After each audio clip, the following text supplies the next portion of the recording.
This is Infection, the survival podcast, recorded live on Tuesday, May 30th, 2017, episode 124.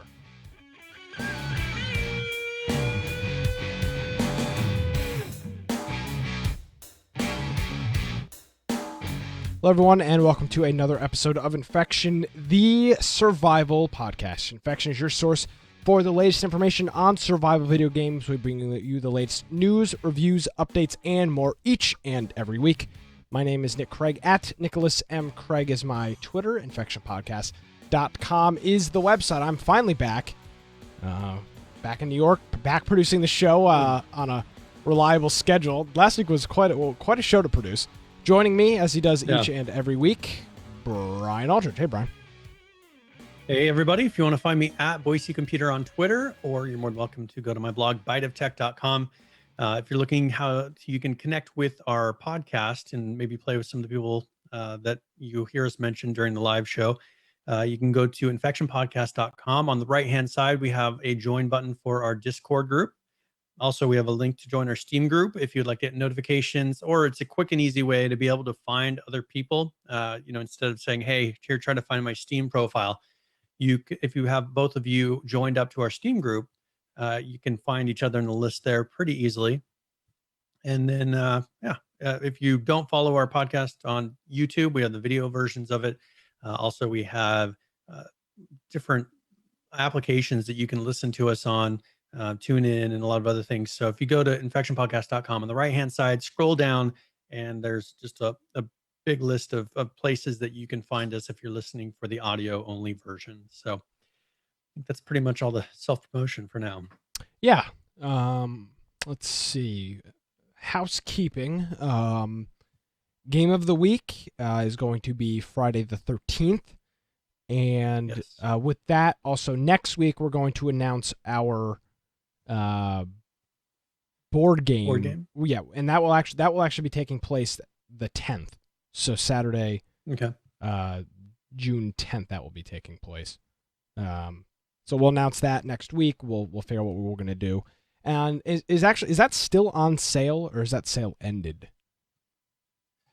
Let me take a look, because actually it was on Humble Bundle. That Yeah, was it the was. cheapest price, wasn't it? Yeah. So over the week, a couple like 3 or 4 different people, we've been pimping Board Game Simulator so much that a couple people sent us the link to it, and it was on sale. I think it was even a better price than it was available on Steam. It was like $8.95 or something Tabletop. like that. Sorry, I keep saying board game. Looking for board game. No, it's Simulator's Tabletop Simulator. Simulator. There we go. But Yeah, it's back to full price. Okay. Now, so you missed it if you didn't have it over the last week. But that's a great reason to join the Discord, is because we pumped it out in Discord a couple of times that, hey, this is on sale, and I know a couple of people that purchased it because it was on sale for less than $9, and that's that. We'll be announcing that. We'll be playing that next Saturday, the 10th. So we'll probably and we'll figure out. We'll know by next week which game we're going to play, because there's a couple of them we're deciding between. We need to play test one of them and make sure that it plays through a little bit. We did play one. We'll see what happens. Other than that, housekeeping wise, I don't think I have anything else. No, I don't think that. I can't think anything. Can't think of any other to-dos or anything we said, hey, we need to mention that. Yeah. So then let's jump into it, Brian. Friday the 13th. So speaking of Friday the 13th, I will let you tell your story, and I will shut up. I'll be muted for the next 25 minutes. So I yield my time to the man from Idaho. So they were nice enough to send us a preview key, right? So they had a pretty much content creators, I think is what they were calling it, set of keys of people that could stream the key, could play early. And so I was able to get it a couple days before release, I think 4 days or so before they actually released. And the issue was, I was able to play it for, like a day or two beforehand. And then when the day of release came, they put out a 2 gigabyte patch, and it pretty much broke my copy of the game. I was getting a database error from then on, and it was a lot of the people, like there was a private Discord that, we were in, and kind of they were discussing the issue and everything. Um, so it pretty much so I got to play it 2 days early, and then up until yesterday afternoon was the first time that I was able to log into the game. And so that whole time, when you open up the game, it takes you to click a button, and then that's the step where you go and log in to the game, and it would just every time say database error, cannot log in, database error. And so,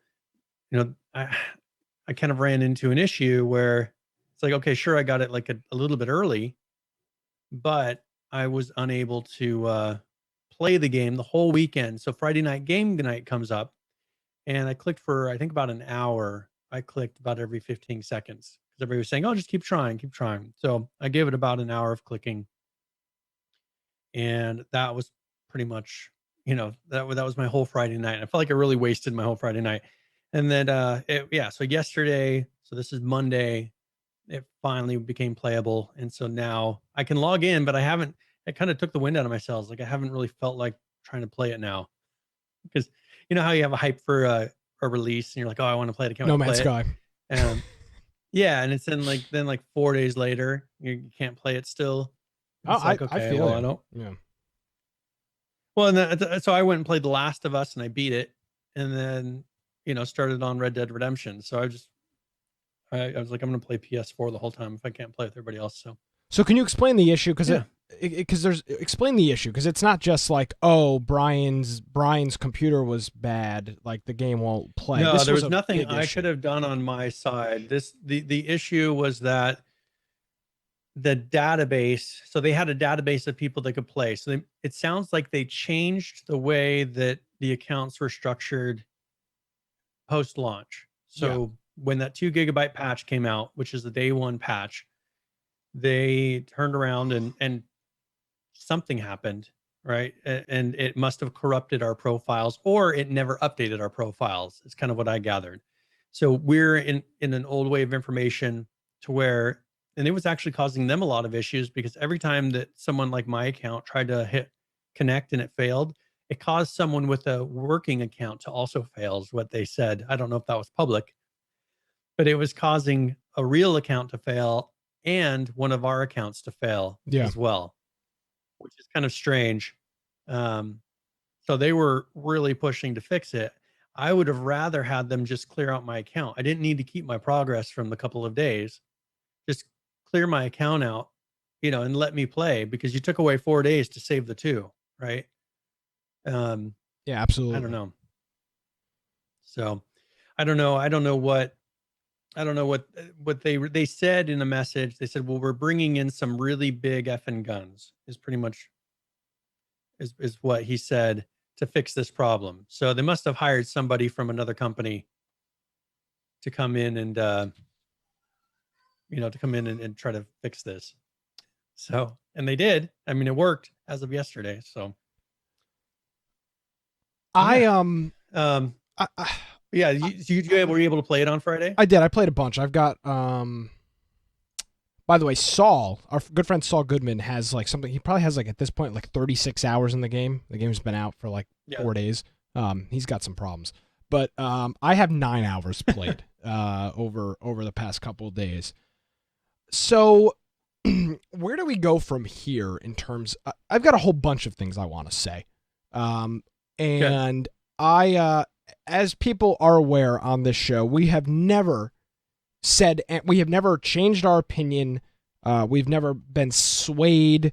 We've never changed the way we would talk about something based on what a company has offered us, has given us, has done to us. To be clear, Brian did get we got a free code for this game like 4 days early. So with that being said, we did get early access, but that is not going to be factoring into my coverage of this game or my opinion of this game at all. So my biggest frustration with Friday the 13th, Brian, and I know you didn't have a whole lot of time to play it, but you did play a couple rounds. I got 3.3 hours of it. Yeah. There's not much changed from the beta. It still feels And people ask exactly me, like that game. when I did play it before everyone else, because everyone was like, "Oh, how is it? How is it?" And I was like, "Man, it feels pretty close to the same as when we all played it together months and months ago." Yeah. The animations are a little bit smoother in different places. Um, there are some changes. There's the kind of a progression system. Mm-hmm. I mean, that stuff's all polished and clean, as far as the characters and achievements and everything else. But as far as the moving around, other than everything not being quite so janky, um, it's pretty much the identical game that it was. And I don't know how much of that is the pure reason that they were claiming that they were so delayed was because of the certification for consoles. Did they stop working on it at that point because they were like, "Oh, we can't add anything else because it'll mess up our certification. We'll have to start over again." I mean, and I don't know. I don't know how much they really changed in the last 3 months. It just seems like it's not that different of a game, personally. And I think that is, I shouldn't say I think, I know for a fact that is my biggest frustration with this game. And to move forward with this conversation, let me be clear with this. I do enjoy playing this game. I really do. I find it a lot of fun. But my opinions on it are not going to be affected by if I think the game is fun or not. I'm looking at this from a I'm not going to say journalistic because this is not a news show, but looking at this as somebody that has and Brian likewise with this, we've been talking about survival games and criticizing them for 124 weeks. I mean, that is a long time, and we're pretty tough on games. And my frustration with this game is, first of all, this is not early access. This is I think there's some misinterpretation about this. This is not some early access, pay for it now, we'll release a final version later like Ark or H1Z1. This is a final release. This is a gold game. It's out. They charged early for the backer kit so you could play the beta, but this is a released title. Now, yeah, I mean, I paid how many months ago did I paid $40 whenever you pre-ordered it? Yeah, like everybody else on backer kit. And it's still $40. Well, and that's why I'm saying this is so important. This is not early access. It's not. It's not beta access. It's nothing. This is a released game. This is no different than a Call of Duty or anything else. This is a shipped, released game. So my frustration with it comes upon the fact that this is a released game. And here we go, Brian. I'm gonna just go for it. This is not a $40 game. It's not. No, it shouldn't be priced there. And when I say it's $40, I'm not saying it's not $40 because you don't get the time out of it, because people are. I mean, Saul's got almost 35 hours in this game. He's gotten $40 worth of playtime out of it. But in terms of quality of this game, it's not worth $40. No way will you convince me that Friday the 13th, as it is right now in its current state, is worth $40 in terms of quality. Half of the animations in the game still are broken as all hell. Most of the cutscenes, Jason is swinging an axe. The axe isn't even in his hand. It's just an absolute... It's a joke, Brian. I'm sorry. I'm just going to say it. It's an absolute joke. These gun media people have been stringing the developers along, stringing the community along for months, saying this is a finished game, it's just console certification, and the whole thing turned out to be complete and utter bullshit, because the game is not finished. In the slightest sense, it's not finished. It's broken as all hell. They didn't want to pay money to get the proper Amazon service. They cheaped out on that, and it ended up biting them and me in the ass, because they had to shut down all the servers to upgrade to more expensive ones. I don't understand any of this. It doesn't make any sense how a $40 title like this, that was supposed to be finished upon release, it was delayed another month, is not even close to being in a finished state. It's not even close, Brian. We're probably 6 months away from hard work for this game to being at a state where it should be as it's released.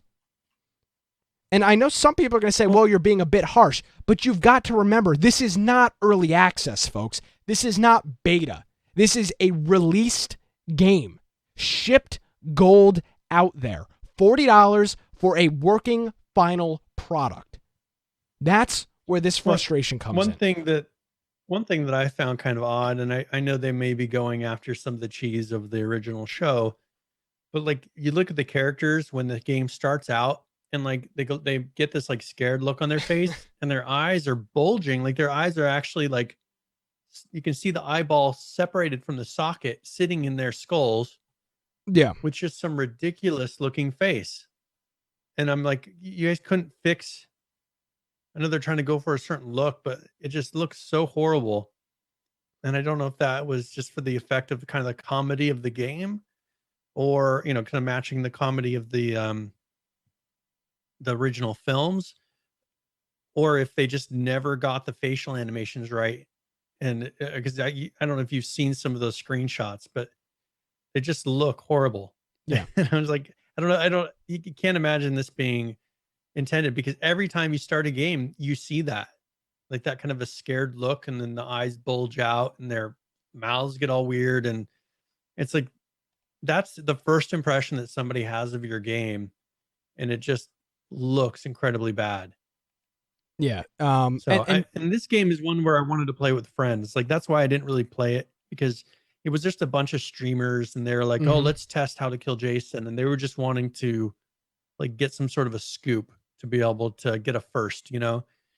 And I was like, I really would rather enjoy this game with my friends. So I said, I'll wait. And that's why it was really frustrating, is that I decided to wait to play with the people, that I play games with.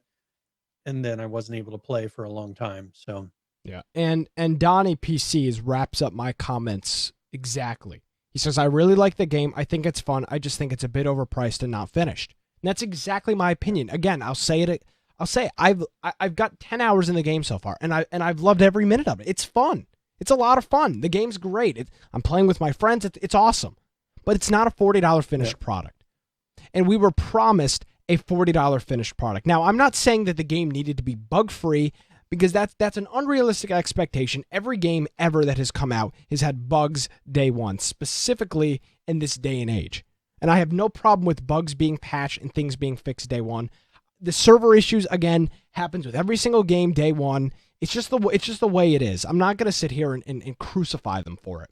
But the unfinished gameplay, the fact that still, Brian, they shipped a game, and if somebody in the chat could pull this up for me, I'd really appreciate it. One of Jason's finishing moves has him swinging an axe, and he swings the axe, and the axe is not even in his hand. It is completely off to the side. And this is what they put in their finished $40 delayed by a month product. They couldn't fix one of the few finishing moves in the game and make it so that the axe wasn't glitching out of his hands. I mean, what the hell were these people thinking? They had so much extra time. That's the thing, is because of the supposed console certification, they had tons of extra time to be able to polish the game. And do you feel like they spent a couple of extra months polishing? I mean, No. I see no signs that there's a picture I put in our notes there. If you look at that, I mean, it's just a screenshot that somebody had gotten. But you can see the eyes and the mouth. Like that is the way that the characters look when they're scared. They run around with their mouths open like that, and their eyes. And the one guy looks even worse. There's the guy with the blonde hair, Mark or whatever. He looks even worse than that. And it's like, I don't get. I mean, it just doesn't look right to me. No, and it's just so frustrating that, Brian, I hate to say it, I just felt like we were misled. I really do. They should have done early access with this game, because that's what it is. It's early access. And if this was early access, I would not be sitting here bitching and complaining right now, because it's a different product. It's a different idea. It's a different expectation. I have a completely different expectation for this game. They all feel the same. That's the problem. Yeah, I don't think they're going to really add too much more beyond this. Like, this is pretty much the game at this point. How soon do you think people will get burned out on it? Because it's a lot of replay of the same thing. I'll give it a month or two, and it's over. A month or two of people playing? Yeah. Do you think that they're going to listen and actually turn around and put additional content in there? Well, I mean, what more? Everything's going to be pretty much done? Everything's going to be paid DLC. I'm not interested in paid DLC. I don't pay for DLC. It's not going to happen. I can see them doing a lot of microtransactions of, oh, now we have a new Jason, and oh, we have these outfits for these camp counselors that you can buy. And I just can picture a lot of that. Yeah. Trying to find one of those buggy moments to bring it up, and I'm I mean, and unable to you put in find it, here, but you think they have a long way to go, but as you said, I don't think that they're really going to go there. I think it's going to pretty much, this is going to be the game. I mean, they'll continue doing some bug fixes, but I think this is pretty much the game. yeah. Okay. Here's the example. It's not going to be the easiest to see in this example because it's kind of a weird video. But this is killing Jason. I mean, you can just see the way that the hat. First of all, he's glitching through the wall. I mean, you can see it right here.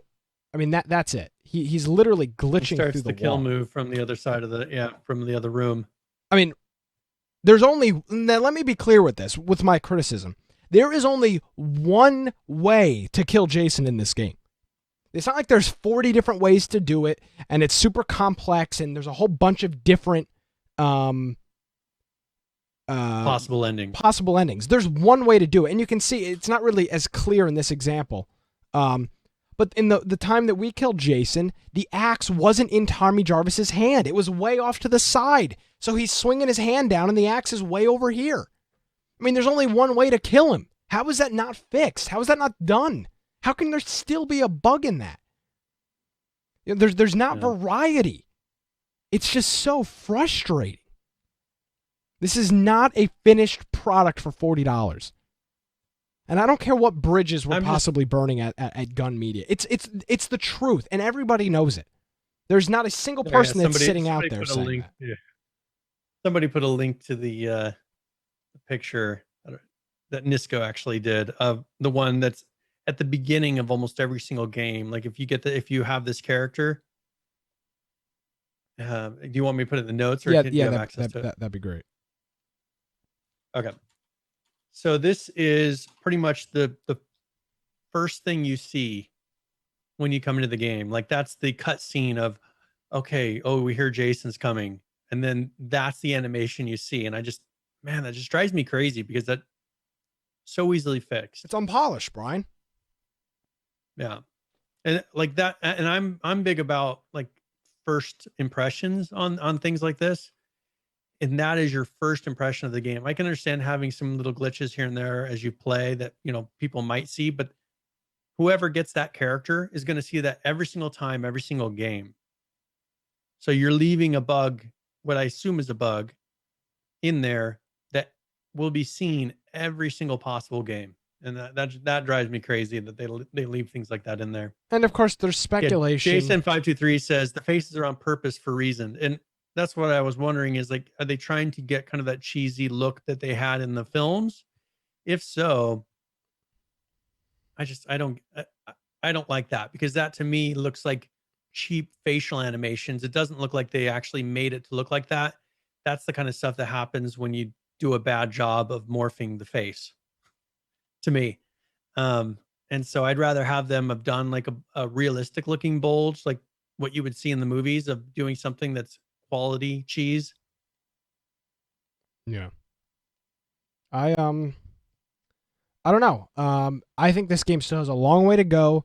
And unfortunately, they've kind of, again, how much of them, we've talked about this in the past with other games, how much of this is their fault and how much of it is the community's fault. Yeah.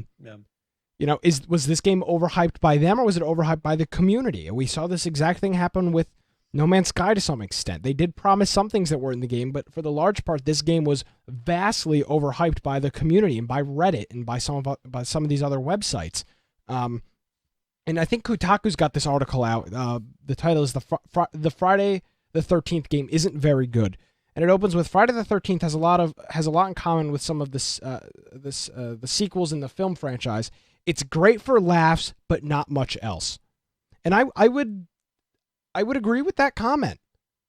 It's not that it's a bad game and that it's not fun, but over and over again, this is going to, these bugs and this stuff is just going to get really old really quick.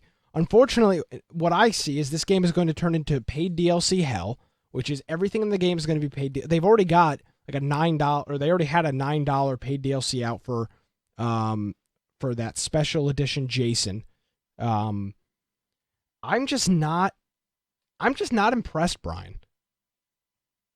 And that's what it comes down to. I'm just not impressed. Yeah, I mean it's been frustrating, and we'll just have to. That's one thing is you'll just have to see.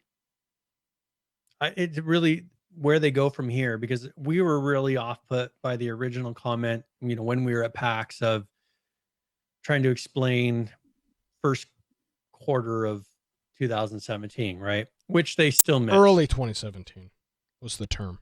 Yeah, early 2017, which he still was a month past that, which is fine. But that's the thing, is where they go from here will be what's interesting.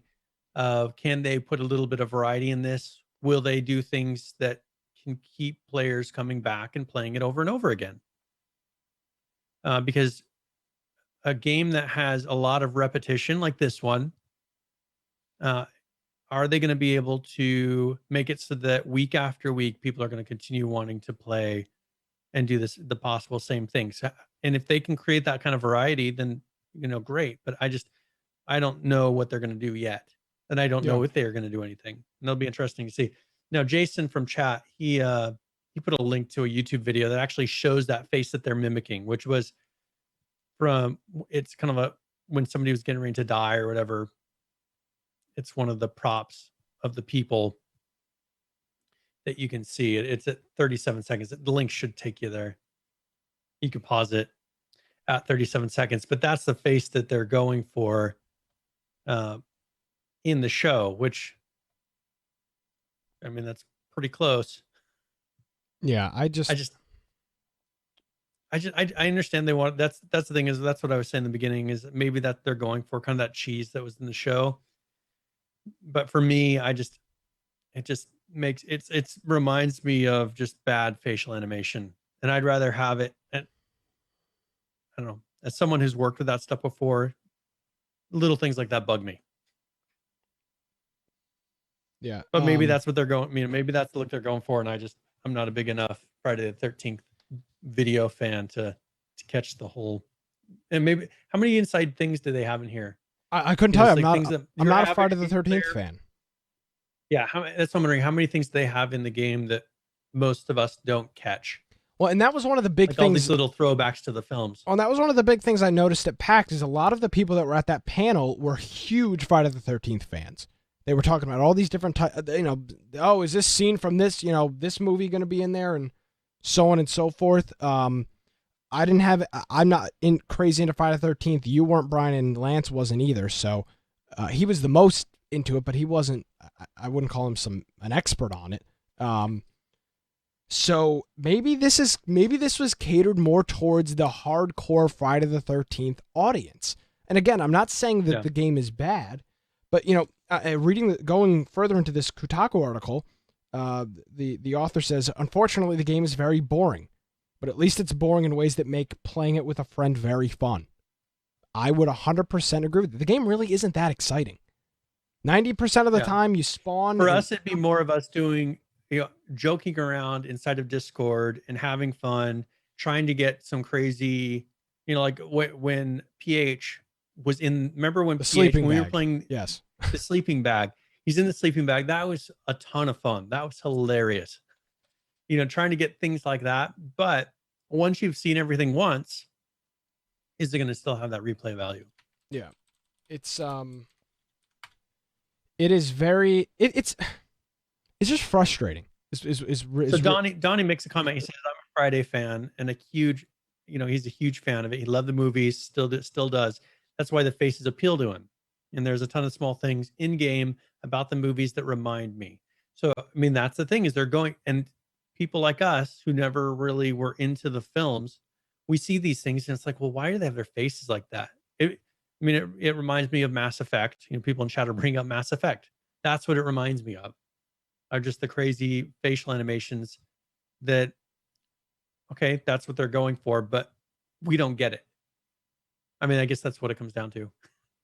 we don't get all the inside jokes. And that's where you're saying it's kind of a game that's made for Friday the 13th fans, Yeah. not necessarily a game that's made to be fun for people that are used to playing a lot of video games. I'm trying to find another example of this bugginess. Yeah, here's a great Yeah, and that's example. one thing I noticed, Donnie. Donnie's bringing up that like the sweater inside of the shack like looks identical to the show, and they got that stuff down. And that's one thing when we were at the interview, or when they were doing the presentation at PAX, that was something that they really were very adamant about, was that they were trying to stay true to the films. True to the source. I And mean, there's a that lot was of the goal. yeah. And so, and they did that very well. Like they kept things, and there's probably things that they don't put in because it wouldn't be true to the films. Yeah. Here's another example of this, and this is the sleeping bag kill. I just want you, Brian, specifically, I want you to reflect on how this looks when the sleeping bag is pulled out from this.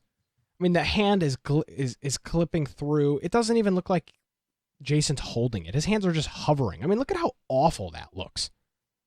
I mean, it's not a good. And this is I have a beta video where it looks exactly the same. They did no updates to that animation from the beta. I've got a side-by-side comparison. I can show you the beta one. It's the exact same thing. That's what's so frustrating to me about this whole thing. I mean, here's a video from 5 months ago with this guy's beta code. It looks exactly the same. His hands are still hovering above the sleeping bag. They're still clipping through. So what the hell have these people done? That's the weird thing is I don't think they went through and did a second polish. They didn't. Because when we play the game, like almost everything is identical, rather than just adding a few things. Now, okay, so Soup is bringing up, I would say these are more bugs. I wouldn't say these are bugs. They're more like poor animations. And that is true. That's the thing, is the person who did the animation, that's a pre-cut scene. Like the animator goes in and is making that exact, and if you look at other AAA video games, and we can't really compare this to a AAA video game. I mean, that's fair. Yeah, I mean, it's not a knock on them.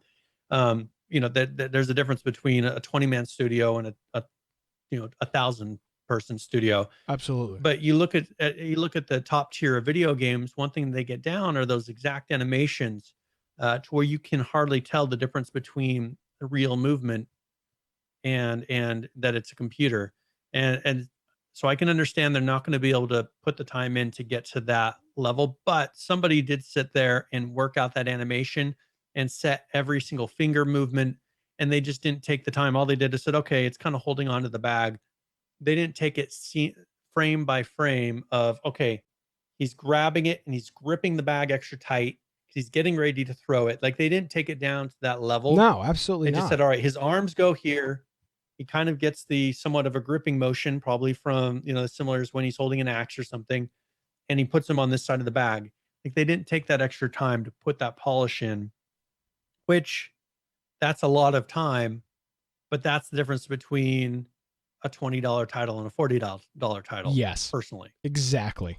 And that is my point with this, is when you're releasing your $40 game and that animate, and okay, maybe it's not a bug. It's irrelevant what it's called.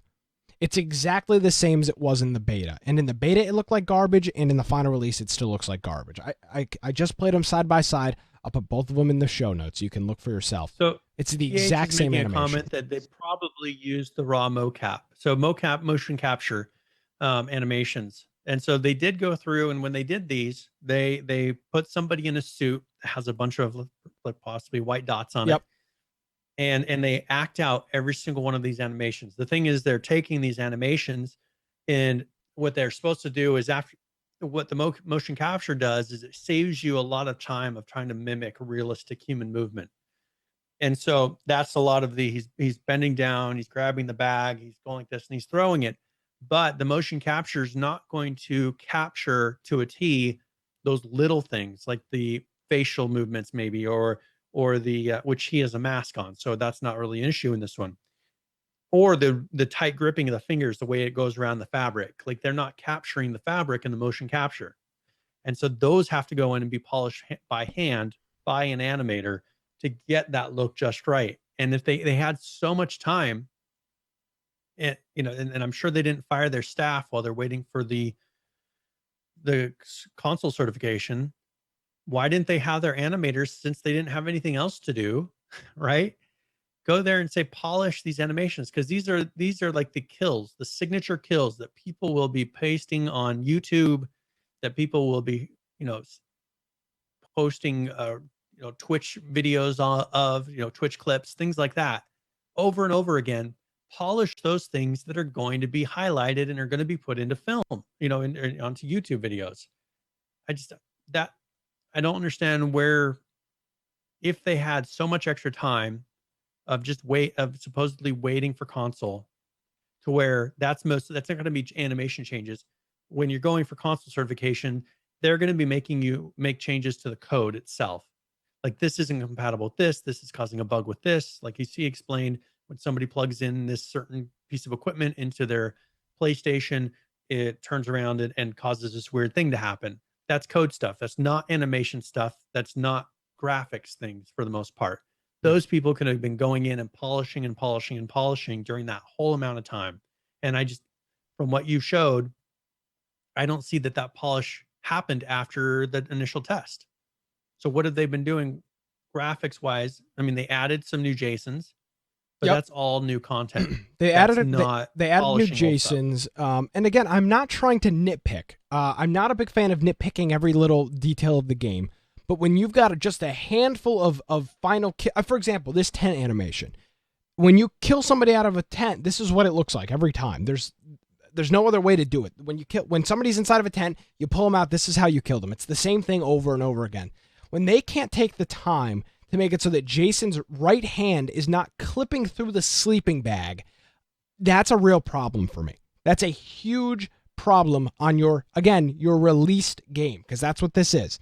It's not $40 title, which it's $40. I mean, it's not $20. It's not $25. It's not $30. It's a $40 released title. Released. And they can't blame that on licensing, because they didn't have to pay for the licensing. They got rights to it, and they didn't have to pay for it, from what I gathered. Right? Yeah. Jason is saying they're not having to pay the Friday the 13th franchise. Jason is saying it looks good in high res. I'm not playing in low res. I'm playing on the default settings, which are high on my computer. It looks like absolute garbage. I'm not interested in a workaround. I'm interested in this stuff being fixed. That's my point. There's not that many kill animations. There's what, in the entire game, maybe 15 or 20 total different ways you can kill somebody. How are those not fixed? It's not like there's 300 there. They could keep one guy on staff, for however long from here on out, and he could just be like each day improving one. I mean, each day when he's at work, he'd be like, okay, I'm going to make the sleeping bag kill more realistic. All right. Today, I'm going to make, this, impaling of this person better. I'm assuming they didn't fire every single one of their animation people. And if they're not adding a bunch of new content, what are they doing? Yeah. They got to be fixing these things. They're not adding a bunch of new content that I know of. I don't know, Brian. I don't know what the solution is. Well, and now they did put out that 2 gig patch. I mean, it'd be interesting to see how it looks. How it looks in game now, like when we go to play this Friday, see if we can get another one of those, because like Jason's saying, that was on a Twitch stream, is low quality. Well, to see, I don't know how I played it myself. It looked like garbage. I mean, that's my point with here.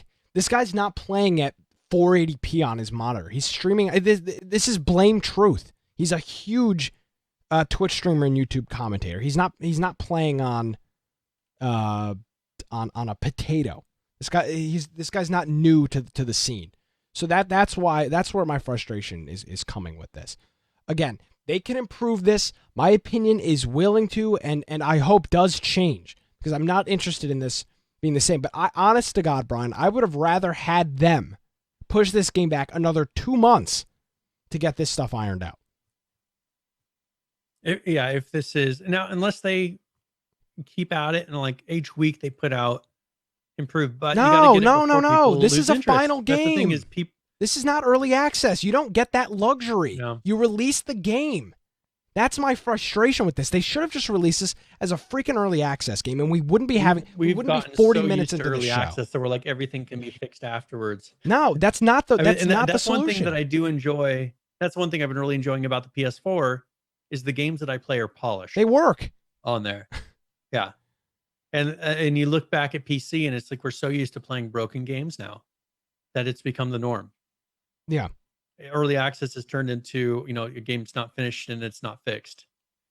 But this is a game that is supposed to be like those other PS4 games. I mean, it's console released game, so you would expect it to behave in that way. And I think it's a $20 title. If in the state it's in, as you're saying, I think it's a $20 title, and I think they should have done that. I know they want the money, but I think they would pick up a lot more people. And I think they're probably going to lower it probably as the numbers start to drop. I bet you they will lower it to $20. I don't know. Which kind of sucks for the people that early backed it. Absolutely. Well, if they're going to have to maintain servers and people playing, and like they're going to have to keep numbers up to where people can queue in right away. And being that there's such small lobbies, it's not like that takes that many people to do it, but you will start to notice if you're playing the same people over and over again. I can see them dropping it to $20 because I think that's the natural price it's going to go to. I hope my opinion on this changes, but for the time being, So Jason's bringing up, they're standing behind the $40 because of the upcoming story mode that they're planning on. What a joke! And so if they release a story mode, which gives it an actual single player, maybe to play through scenes of the movie, like to where you experience it, that would be worth $40 to me. The game in its current state is not. But why is that not out at launch, Brian? Why is that? Why can nobody give me the answer to this question? Why was that not out at launch? This is not early access. This is not H1Z1. This is not ARC. This is not Battlegrounds. This is real deal, released on the PC, the Xbox, and the PlayStation 4 all at the same time. This is not put some garbage out and then spend a year and a half patching it. This is, we've worked on the game. It's ready to go. Here's the final product. This is nowhere near a final product. It's not even close. This is really starting to piss me off. As far as the multiplayer, I'd say it's close, but there is none of the. $20 of the game is missing then, right? The single player is $20. The multiplayer is worth $20. Is kind of how we're breaking it up. I can deal with that. It's releasing a game that's $20 short at the moment, and I think they need to quickly get that $20 in there to where I don't feel like I've been gypped on it. That would be I mentioned it. I was already kind of annoyed when I saw that the day one release price was the same as what I paid backing it early on. I kind of had that buyer's remorse of like, I'd rather have that $40 back that you've been holding on to for 6 months plus, however long ago that I did it, a year ago or whatever. I'd rather have that back because there was no benefit. I had zero benefit of buying it back then and backing the project and supporting the project versus buying it the day it was released. Absolutely. It's it doesn't, I don't know how much more I want to say. It doesn't reflect very well on the way that they were treating the community in terms of it's going to be finished, it's going to be out, it's going to be this, it's going to be that. It really just didn't live up to its expectations. I wish they would have waited another 3 or 4 months to have all of these things fixed before they pushed it out. That's just my personal opinion on it. If they needed till the middle of the summer until this game was, pretty well done, and didn't have these simple animation glitches and these other bugs. For example, Jason can't swing his axe at the car. He can only press E in front of it. I mean, that's a gameplay issue. That doesn't make any sense. Sometimes you can't, for example, sometimes you shoot Jason with the shotgun, and it just doesn't work. We had that happen the other day. Saul was standing right in front of me as Jason. I shot him with the shotgun, and then PH shot him with the flare, and neither of them affected him. What's the workaround for that? That stuff needed to be ironed out day one. There's a lot of game. I'm just gonna say there's a lot of game breaking things in the game. The problem, I should say, the fortunate part for Gun Media is that because those game breaking things are funny and you're playing with your friends, you can kind of overlook them. Because you're laughing your ass off that, this guy just teleported through the window or something, or, oh, great, we shot him 3 times and he didn't die, and, it's funny because he's ripping my head off. But other than that, these aren't good things that are happening. They're just, it's exactly what this Kotaku article wrote. The game is boring, but because you're playing with a friend, it was fun. Yeah. So, that's all I have to say about it. I mean, we're playing it this Friday night. I hope that my opinion can change. And PH is saying the same thing. It would have been smart if they kept it in beta. I agree 100%. This is not a finished product. They should have released it so that the expectations were realistic. Absolutely. I'm not criticizing. We play early access games that are. Look at H1Z1. Look at the state of H1Z1 right now. The game's an absolute joke. Just Survive. It's an absolute joke. But the expectation is it's an early access survival game that's working on a total revamp. So we don't sit here every week and complain about it because they're getting ready to redo a whole bunch of things.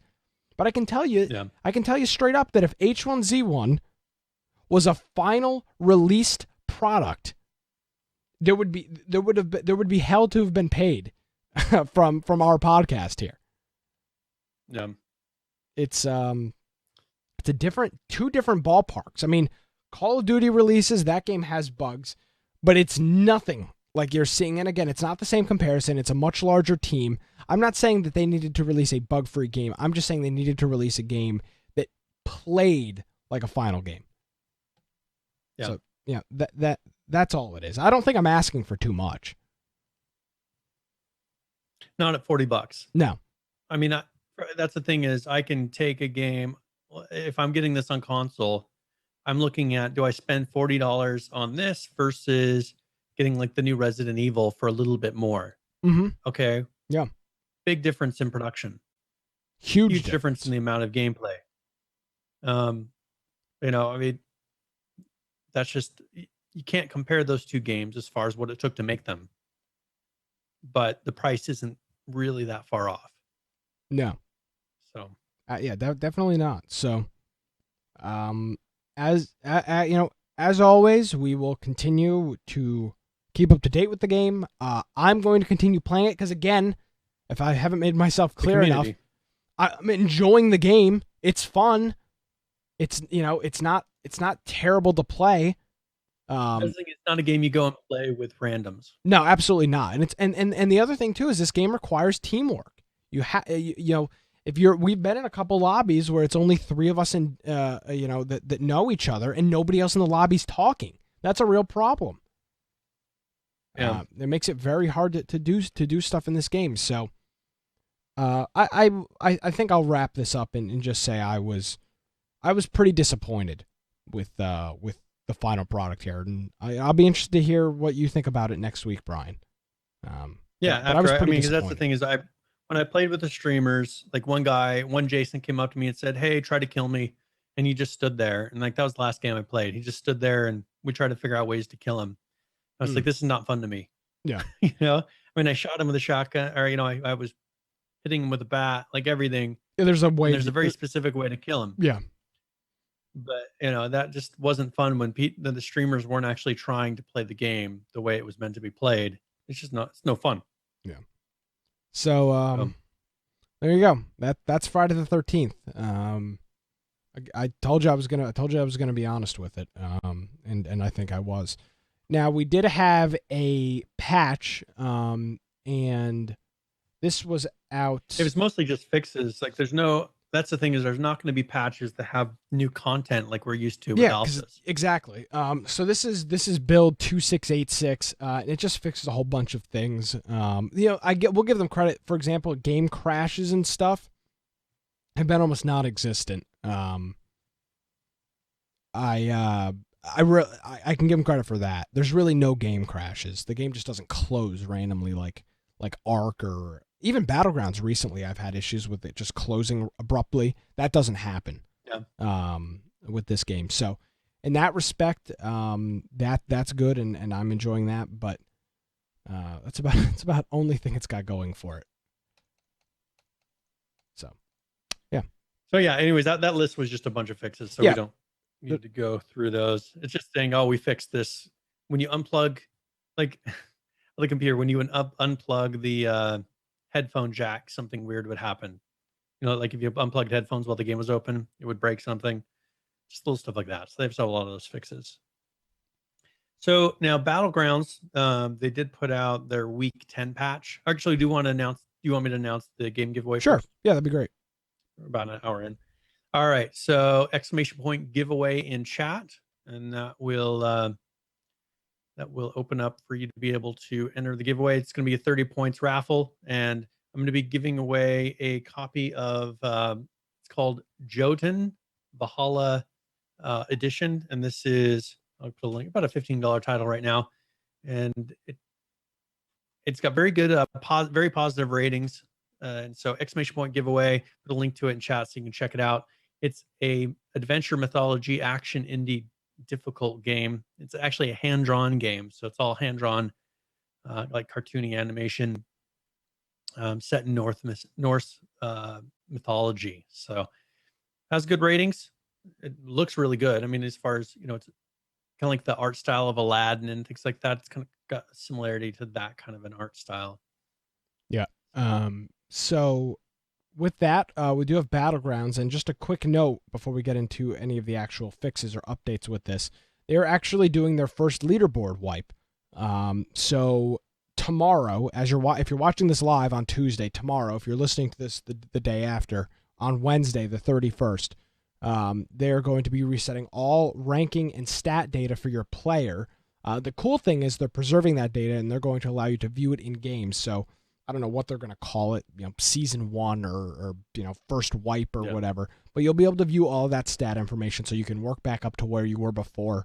And they say that the leaderboard tracking will remain offline for 24 hours, and it will return June 1st at 7 a.m. UTC, 12 a.m. Pacific, 3 a.m. Eastern, and in that 24-hour period, nothing will be tracked. So you can play games, you can get kills. It's not going to matter stat-wise, which I don't think most people are playing this game for the stats anyway. I'm not sitting there. No.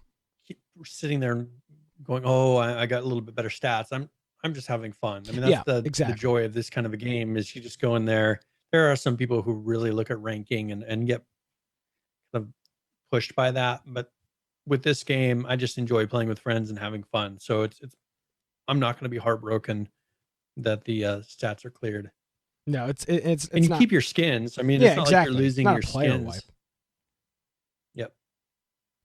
So I mean, yeah, that should be fine. In this thing, I mean, they said a lot of performance fixes. That seems to be the kind of the push for this patch, is doing performance fixes for the client, server performance fixes, and then some of the bug fixes. So because this is not a content patch. Now, was it last week? How they do it every 4 weeks. I'm trying to remember when the content patch was. The content patch was last week. 3 weeks ago. No, it was last week. Last week. So we got another 3 weeks or 2 weeks ago. Pretty much. It was very recently, within the last 2 weeks. But it's once a month, so we got another 2 weeks probably. Then we'll have another content patch. So this is this is week 10. So it's 10 weeks into the release of the game, which is still, I think it's pretty impressive what they've very impressive done in 10 weeks. And they are every content patch they're adding new guns, new vehicles. And in my opinion, they may be adding stuff at too quick of a rate, where they may eventually, in the somewhat distant future, kind of run out of things to hit some type of wall. I mean, there's only so many 2 and 4 seat vehicles that you can add to the game. Instead they're just their own you change colors But and that's stuff where they like could that. really focus in. I mean, I consider content even, we've added new variations of buildings. We've added, this many more types of trees to give it more, a nicer look. We've added much more grass and this kind of different kind of grass. Like people don't kind of treat that with the respect that it should have, but that's content that maybe it's not a new gun, but it's making it so that experience of when you are walking around that you're not being distracted or seeing that by something looking bad or by seeing the same thing over and over again. That's one thing you could say for H1Z1 is how many times do you see the same house over and over again across the whole map? Yeah. This I don't notice it as much, but putting that variation in, that could also be content patches.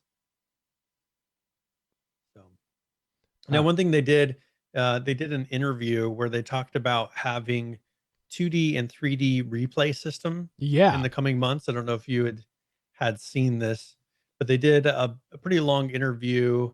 I think it was with Game Informer, if I remember correctly. But we have a team that has joined us that's working on a 3D replay system at the moment, which is great because while they're doing that, we don't need to spend resources on it. So they brought in a separate set of people. So they're not taking away from the normal development team to do this sort of thing. Like, we'd like to have this feature in here, but it's not like they're taking someone away from the actual features of the game to be able to accomplish this. So the conversation that we'll have a link to it. I think we have a link to the article that has a link to the video in it, but they go in there and talk about lore, color coding ammo, the possibility of a single player campaign, which was one thing I was kind of surprised that they're talking about doing a single player possibly on this, which I don't know. I don't know how good that could be, but you were talking about what if they run out of things? Okay, well, that start working on a single player. I mean, if people are continuing to buy it and the money's there and you have all these people, that is a possibility that they could go through and create some sort of a solo single player mode. So, but yeah, this is, I think it was a 1 hour long video. There's 35-minute video. So 35-minute video of them just talking about all these things. And we'll have a link to it in our show notes. So you're more than welcome to check it out. Yeah, and I think it's important to note we've been praising the way that how the development has gone for this game, and this is just another example of it. Instead of wasting company resources on 3D replay is cool, but it's useless. It's not a useful feature for the game. Now, I think personally, I think it's an awesome feature. It's really cool, but when you look at it realistically, it's not something that makes the game itself, gameplay-wise, any better. So they are paying some other company to come in and do it. I mean, this is unfortunately, and again, I'm not coming to this with a whole bunch of my, a vast knowledge of business. You would probably have more input on this than I would, Brian. But I think a lot of these early access developers have this mindset that we have to do everything in-house. And with my new venture that I'm working on, I am very quickly learning that you just need to hire people to do stuff. If you don't do it well, so here's kind of the rule of thumb with this. And this is one place that I really had my issues with Daybreak on, is that if you don't do something well, either you have somebody else do it, like this, bring somebody else on that does it, or you hire somebody onto your team that does that. Yeah. You don't just hand off something that's incredibly important to the game, which we've seen over and over again of things just done very poorly or not done well in H1Z1 that just drive us all crazy. It's like, well, why didn't they put the time into this? Like, why isn't this done right? Why aren't they doing this? And I think it's because they're just like, oh, have somebody do this. And we look at a lot of the things and we say, man, it looks like an intern did that. Well, there's a good possibility that an intern did do that. And so that's something that enough of those things stack up. And all of a sudden you have a game that's just a big, big mess. Yeah. And like with this, he's like, well, we could have, a couple of our people going and working on this side project here. But you know, that's that much less that's going to be getting done. Where that group that you would be taking away, they already know this code. They already know this project. Like they know you're then having them go learn something else, and you're not having that expertise work on your project anymore, you know, on the main part of the project. And so I think that they're doing very well. And he's doing, I mean, for having been a guy who he, started out making a mod, he's doing a very good job of managing the team. And part of managing a team is maybe realizing strengths and weaknesses in himself, and maybe he has other people that are helping him make these decisions. But you know what? That still is strong leadership. That is still very smart business.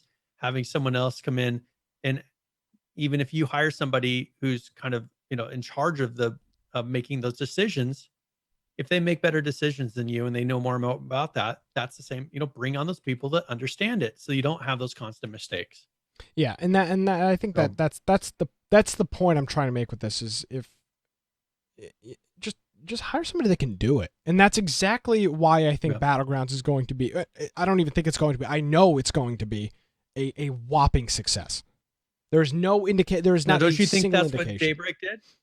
Don't you think Daybreak did that now with Just Survive? They pretty much brought in people that have experience now, and now they're pretty much doing a Yeah, re-release they of Just are. Survive. Absolutely, that's what they're I mean, doing. that's pretty much what they did. And for so long, they just let it go, let it go, let it go. And what it took them for them to really turn around King of the Kill was bringing on some people from big studios that came in and did things differently. And I think that you're seeing the exact same thing. That's why I still have not given up hope on Just Survive. Mm, The fact that they came yeah. in and pretty much did an overhaul of bringing on a totally new set of people and starting from scratch, there's a chance that that game will work now because they finally turned around and realized, okay, if no one in here knows how to do something correctly, bring on the people that do. And we'll see when they come out this summer, come out with their new map and whatever else they're doing. We'll see if that was done correctly and if it pays off. Yeah, I am. But I'm just quickly realizing that you know you're and part of this is the early access mindset, the early access mentality, and the fact that Miscreated I think is a great example of this. Um, they don't have huge staffs or a whole bunch of extra money to be throwing No. around to get things done.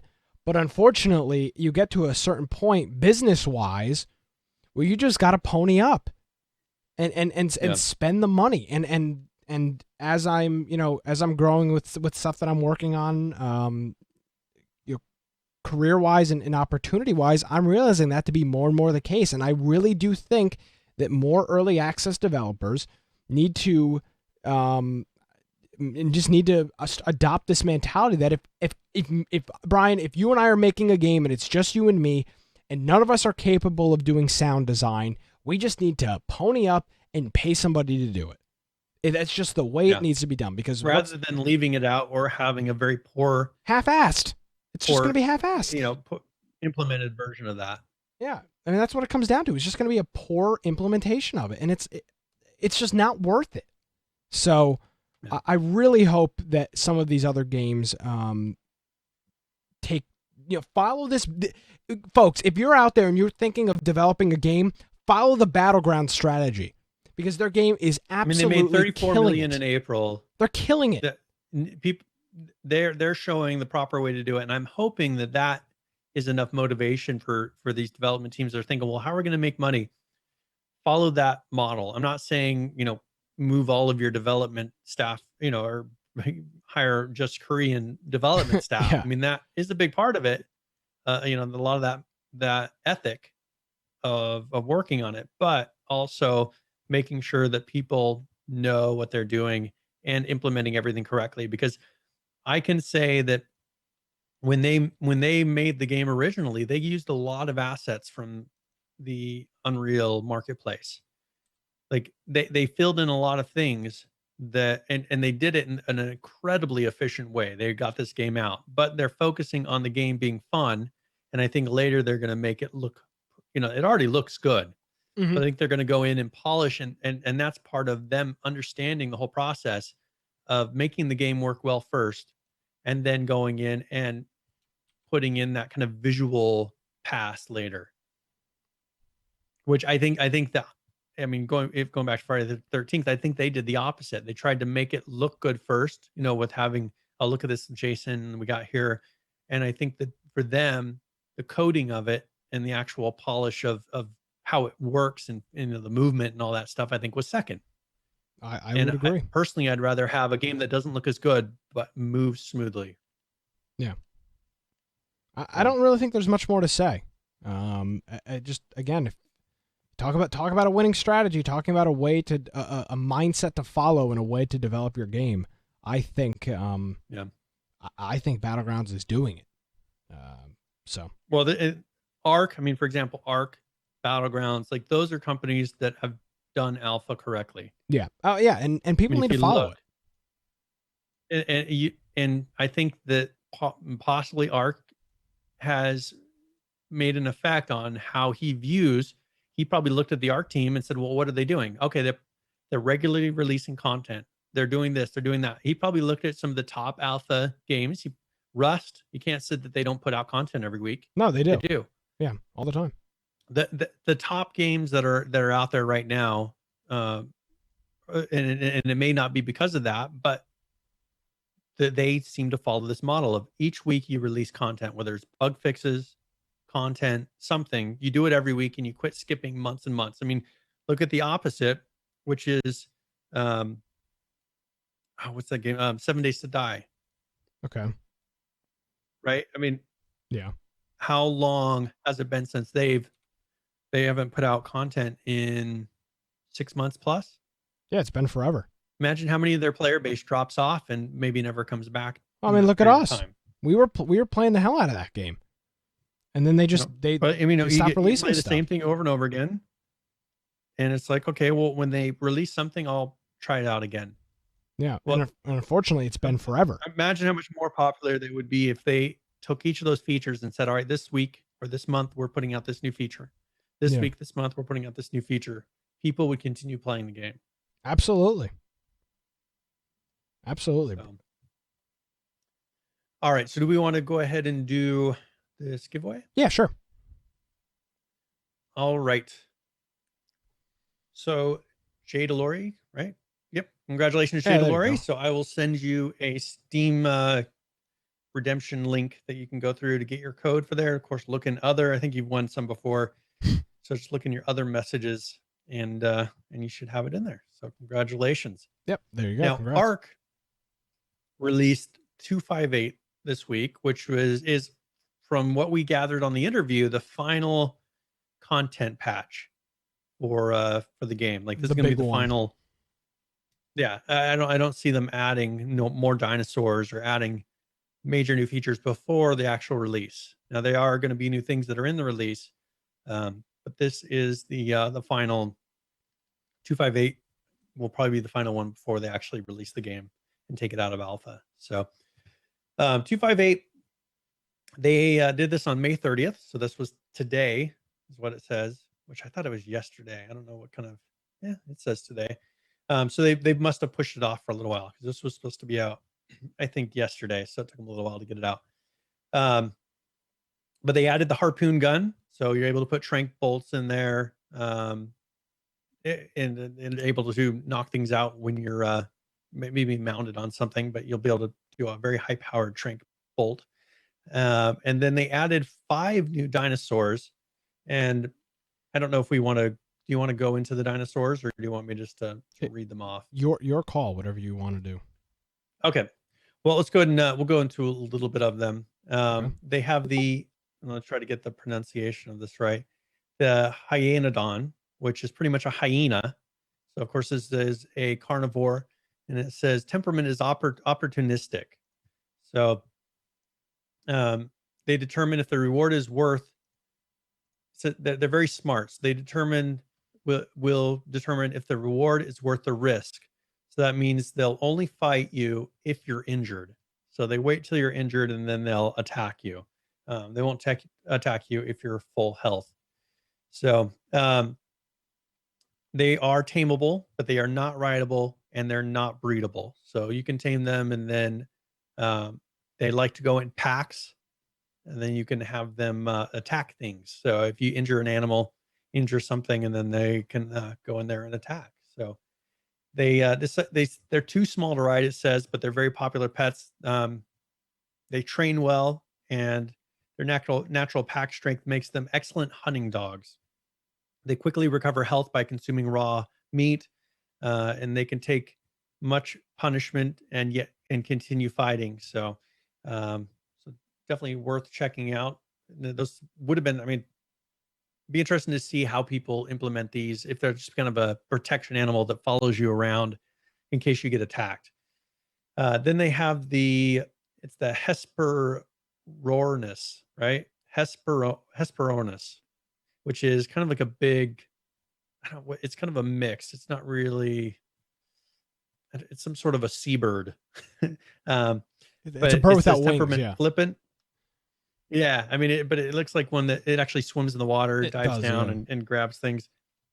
It's not yet particularly used for hunting, and not very affectionate. It's primarily kept it for specialized eggs that it produced. So when rendered correctly, the eggs separate into two distinct substances. One is a protein substance high in calories, and the other is an oily liquid that is effective, the same as oil found in the ocean. So pretty much it's a bird that you get kind of like the dodos. You get it for its eggs, and you're able to get food and oil out of it. So they are tameable, but they're not, once again, not rideable, and they are not breedable. Um, and then they have the Megatherium, and this one is a big, like an anteater. I mean, would you say like an anteater on steroids is what I kind of gather from Yeah, this? yeah, yeah. This is an anteater. Yeah, and so it's passive but aggressive to insects. So there you go, the anteater part of it.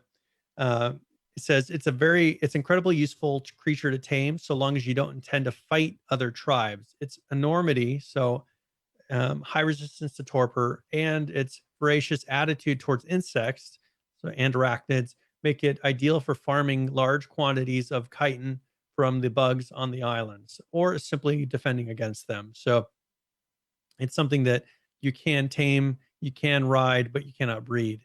And it seems like they're having more and more of these non-breeding animals.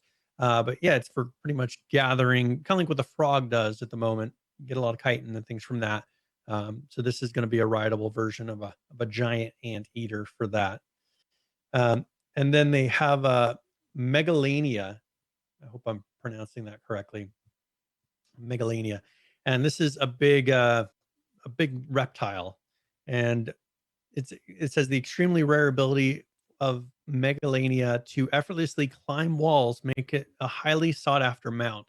While it is by no means the fastest, strongest, or toughest mount, the way that it can effortlessly climb in the caves and large mountains means it always has a place in an advanced tribe stable. So this is pretty much what you would want to use to go into a cave, because you can go up walls in the cave. So it pretty much lets you move around the caves effortlessly. So this is tameable, rideable, but not breedable. So, and then there is, this is a tough one, Yutteranus. I think that's the pronunciation of Close, it. close enough. Nobody's gonna check you on it, so just say whatever you Okay, want. I mean, you could, if you want to go look it up, Yutteranus is what I'm gathering.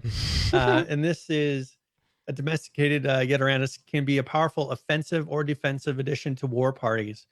With its mighty roar, it can induce fear in opposing creatures. Meanwhile, it can be trained to develop a confidence boosting battle cry. So this is another one of those ones that give buffs, which counteract enemy attempts to induce fear, while also bolstering the resolve of allies. Their unique leadership qualities make the Yutteranus a versatile and at times a necessary creature to have on your side during large scale confrontations. So this is tameable, it is rideable, but it is not breedable. So, and it's kind of like a mini T-Rex in a way. I mean, it's kind of a mix between that and a raptorish type of a look. So, and then as far as patches, they have that new gas powered speedy motorboat that they put in. And that was something that the first that we really heard about it was Lastic. It looks like a ramp with or a raft with an engine on the back, pretty much. I wasn't sure if it was going to actually look like a motorboat, but they did keep that look of the raft. But it looks like a motor powered raft. And then they did a new structure, which is the toilet, which we talked about last week. So the toilets, you can actually make a little bathroom in there, and they're going to be reworking the bathroom mechanics. So you have to connect it to a fresh water supply. When you're ready to defecate, you sit down on it, you press Z. After doing so, you can flush the toilet and your feces will be converted to fertilizer. So it's a way to instantly convert to fertilizer. It says when defecating on a toilet, you also get an experience buff that lasts for 80 seconds, which doesn't seem very long. I don't know what you can go do quickly in 80 seconds. But that is the new toilet. They had 2 new hairstyles, memory reductions, texture memory, and mesh optimizations. They have a greater achievement set with various cosmetic hairstyles and emotes unlocked as you get achievements.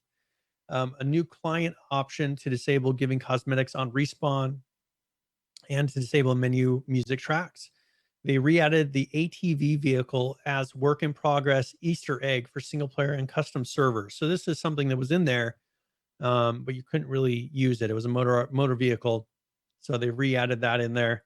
The massive update to the Primitive Plus. So they have 1.5 version of Primitive Plus, which took some of the things like the Adobe walls from Scorched Earth, and they brought them into Primitive Plus. So kind of bringing that whole package together.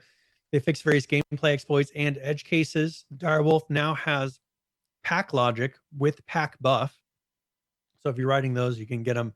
We're going to actually get a buff from that, and they do better working together. They fixed a bug where alpha wild creatures were sometimes improperly buffing enemy tame creatures. They updated various new UIs to the new style. 66 new explorer notes. That's between the island and Scorched Earth. The ballista harpoon bolts now has significant piercing properties akin to the composite arrow. They redid the island's ambient sounds and various gameplay sound effects. The Explore Notes subtitle option button, Explore Notes transition are work in progress. So now they're putting subtitles to the Explore Notes. Tech projectiles now will not do any damage if they collide with a structure after 5,000 unit distance to balance against auto turrets. And then they did a number of map fixes in this. So that is 258.0. And then they did a small fix patch for 258.11, fix not being able to see war paint on characters, and they fixed crashes that occurred loading certain mods. So it pretty much puts us to current. I did put a note in here that survival of the fittest is pretty much put on indefinite hold at the moment. So they don't have, they said it's on hiatus, and it'll likely be this way for this foreseeable future on all platforms. So I'm not sure what they're going to be doing with survival of the fittest if they decide that it's not really worth doing anything in it. And then I'm also in the show notes just leaving a link to the 1.5 patch notes for Primitive Plus, but it's a very large list. Things pages and pages, probably about 3 pages of 4 pages of things they added. So you're more than welcome to read through those. I'm not going to go through them right now. That's pretty much, it's pretty much ARC. Yeah, and we do actually have there's actually no H1Z1 news this week, Brian, and I'm not going to say anybody there still listens, but no news. And then of course we have a post 20 minutes ago. So I'm going to read this is from Landon Montgomery, who is the CEO for all intents and purposes of Just Survive. It's his game. It's his game to do what he wants with. So I'm going to read his Reddit post here verbatim. And this is what he's thinking. First things first, we are not dead. We do take holidays with our families when we get the chance to do so, especially when we've been cranking away at these past few months. I apologize that we always don't get to reply to everything as fast as everyone would like, but I want you all to know that we're just as engaged and enthusiastic about our next major update as we've always been. And this part kind of speaks to me a little bit. I know that this silence can often feel like a lack of progress to everyone, but I'm also sensitive to striking the right balance between too much talk and the speculation that it causes when they say like, "Hey, we're gonna do this," and then everybody loses their minds and totally blows it out of proportion. So, again, this is a hard balance. He's saying the balance between saying too much and not saying enough is either if you don't say enough, you're not working on the game. You're just out to lunch all the time. If you say too much, you're not living up to your promises. So he's kind of in between a rock and a hard place on that. Moving on, he says, I know a lot of you are eager to see what we have up our sleeve, and the good news is that you'll get to see everything much sooner than you likely thought. Brian, do you have in our journals when we thought this would be out? I believe you've got this in your note. Moving on, he says, everything new that we're working on. So the new map, the new stronghold systems, the modular base building systems, improved melee, new itemization, and everything else, etc. that they're working on will first hit the test servers, which is great, giving us the opportunity to test those things beforehand. He can officially announce that this will be hitting the test servers in June. He doesn't have an exact date, but we'll update everyone here the moment it's about to happen. I would imagine it's probably going to be somewhere in late June before this hits test. What do we have down for our dates for this to be out? All right, so mid-July, base building patch, H1Z1, November for the full patch is what you said. Ooh, wow. I said August for the whole thing. Mm-hmm. Well, it looks like you'll probably be right with this one. I'll be closer. Oh, way closer. I mean, if they're doing it all at once, it does say they're doing it all at once. It says everything that they've been working on, new map, stronghold, modular base building, melee, itemization, will first hit test in June. They don't know when. Okay, so it probably June be starts, the end of June because we know how June this is. Well, I mean, June is in 2 days. So June is 2 days. We're starting June, so I bet you it'll be at the end of the month. They'll probably be on test for at least a month. Right? Yeah. So you'll be spot on. Looks like I drastically underestimated the time, but hey, that's fine. It's please, I'd rather have it that way. But with this, Brian, we actually got a screenshot of the new map, and on top of that, the new map actually has a name, and it's called Badwater Canyon. Is going to be the name of this new map. And he said, "Are you sure that's just that area of the map, or is that the whole thing?" No, he said the new map is called Badwater Canyon. And according to him, this is a screenshot that was taken this morning in game. So, looking at this, there's a couple of things that jump out at me. The first big one is, and I wish I could bring this into Photoshop and kind of blow this up. But if we look out here in the distance, there are rendered in trees. I know it's probably pretty hard to see on the stream, but there are rendered trees in the distance out here. And some of you may be saying, well, that's not that big of a deal. But having those even though they look crappy, as they should, this is way out to be rendering in trees, which is something that H1Z1 doesn't currently do. It would just look like an open area until you got close enough. So that's pretty important. I'm not sure why they chose night to show. I don't know. Because it's always day in King of the Kill. I mean, they probably want perhaps showed there you can see the shadows. The moonlight is casting the shadows on those trees. I've never been a fan of those trees that they have in game. They kind of look like garbage, but again, I'm not gonna. You want to know what would be a big surprise?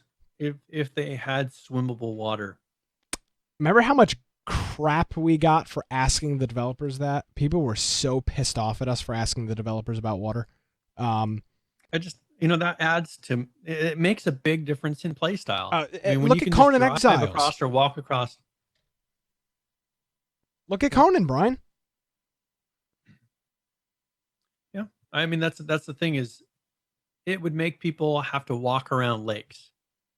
It makes it to where you actually have to make different decisions when you're moving around. Oh, there's a lake here. We got to go around it.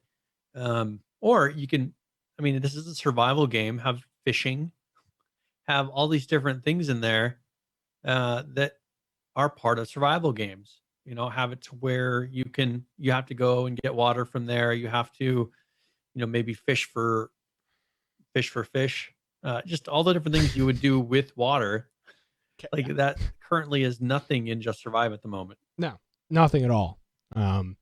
So this is, I would recommend you go and look at this screenshot. There'll be a link in the show notes to this Reddit post. Jason makes a comment. He says, "I'd hate to see the guy that still has to mow all that after the apocalypse." That's one thing that I know, performance reasons. They don't put grass everywhere like you would think would be. It's just not necessary. But if you look at Battlegrounds, one thing they've done a good job of is there's a lot of grass that's high. Yeah, and absolutely. It's a big part of the gameplay. Yeah, I think it'd be better with it. I just understand that maybe performance wise, but they do pretty well performance wise. I mean, the thing runs on a potato, so why not maybe up those numbers a little bit and put grass in? You have that extra little bit of look. It's a valid question. It's definitely a valid question. So that is very very encouraging. That we will most likely, Brian, you're going to probably be spot on. It's probably going to be in August by the time this hits. The actual live. Release. Yeah. Yeah, that'll be fun. I mean, we'll have to get the group together again, go out and play some. The boys back, and hope the boys are back in town. Absolutely. And we could see if we can get, if they totally redo the base building, like if they give us something to do. We always had a lot of fun going in there, but the thing is we just got tired of doing the same base. We got tired of doing the same gathering, tired of doing all the same things. They give us a totally new map to go play with. Totally redo the base building system to where the people that we have that really enjoy making creative bases, we have the numbers of people to go out and get the materials for it. And then, if you give that flexibility of making really cool bases, that's the kind of stuff that our group likes to do. But one thing our group didn't necessarily like doing was stacking 5 bases, along a line to say, hey, look at our mega base. Yeah, we never did that. That's just what, to me, we did it well. We started it once, but then the hackers came and looked at it, and they just never leave us alone. So damn hackers. Yeah, and so just I think we have a group that if they do this right, like you could get people playing this game again, and I hope that they do, because I do like the game, and I do even though we've knocked it plenty of times, I would like it to work out. Again, Brian, I don't know how many times we have to say this. We started this podcast 123 weeks ago because we loved H1Z1. We don't want that. We don't want to sit here and complain about how bad the game is every week. I love this game. It's the reason I'm still sitting here right now. I want this game to be the best possible thing it can be. So, Yes, I hope that they've gotten these issues figured out. And, the base building, the new map, the new man, all that stuff's great, Brian, but I think you would agree with this and our community would. If they don't have the hacker situation sorted out, it's just going to be, it doesn't matter what they do. It's going to be just as bad as it was, a year and a half ago or a year ago when everybody was still playing it. The hackers destroyed and I wonder what they're doing, because, they've got to realize that maybe or King of the Kill doesn't really care anymore. But it's got to be a concern to the Just Survive guys, because it kind of is a make or break situation for them. When you don't just say, oh, I got killed by a hacker, I'm going to start a new game. When you get to the Just Survive part, it becomes a very different deal when you have hackers every night coming in and clearing out your base. When you have hackers just coming in and insta-killing your whole group and then taking all your stuff. Yeah. There's a much bigger loss and a much more rage quit factor in Just Survive. And so that's something where if they don't have that fixed or have something done, it's just, I don't know, that could kill the game again. Absolutely. If it's rampant like it was when we were playing, which you could say it was rampant at that time. We would. The only other people left on the server for a while was the hackers and us. Yeah, we would log on to in all hours of the night to farm corn, and like clockwork, it would be gone every single time. It was just because these hackers were just crazy around the server, destroying everything and anything that was in their way. And if they can't fix that, and they need to figure out how they're going to stop these things, they can't seem to stop people from teleporting, which is easy fix. They can't seem to stop people from, you know, teleporting into bases and doing all these things. Aimbots and like I mean, all you have to do is go look at the King of the Kill videos of this happening constantly every day. And so they're gonna. It's been years, right? Now they haven't fixed it yet. So I think that could still be the death knell for this game, even if they put out all this cool stuff. It's going to be all private servers, just like the people are running these community servers, which I guess. But that's that's kind of sad that the game's hit that point to where you have to have privately managed communities just to make the game playable. Yeah, and that's what we were working towards when we actually had the green light and everything, and then for some reason it never got implemented because everybody stopped playing the game. But I really do. That's the thing is they took so long to do it. They dragged their feet for so long that in the time that we got approved for it and the time that it came around, like everybody had stopped playing because the hackers and everything was so bad. Yeah, it is. It is. Again, I really, really hope that they've got their stuff figured out, and when this comes out in July, August, September, somewhere in that range, this is H1Z1 again, because I will drop everything else I'm doing and play that game religiously.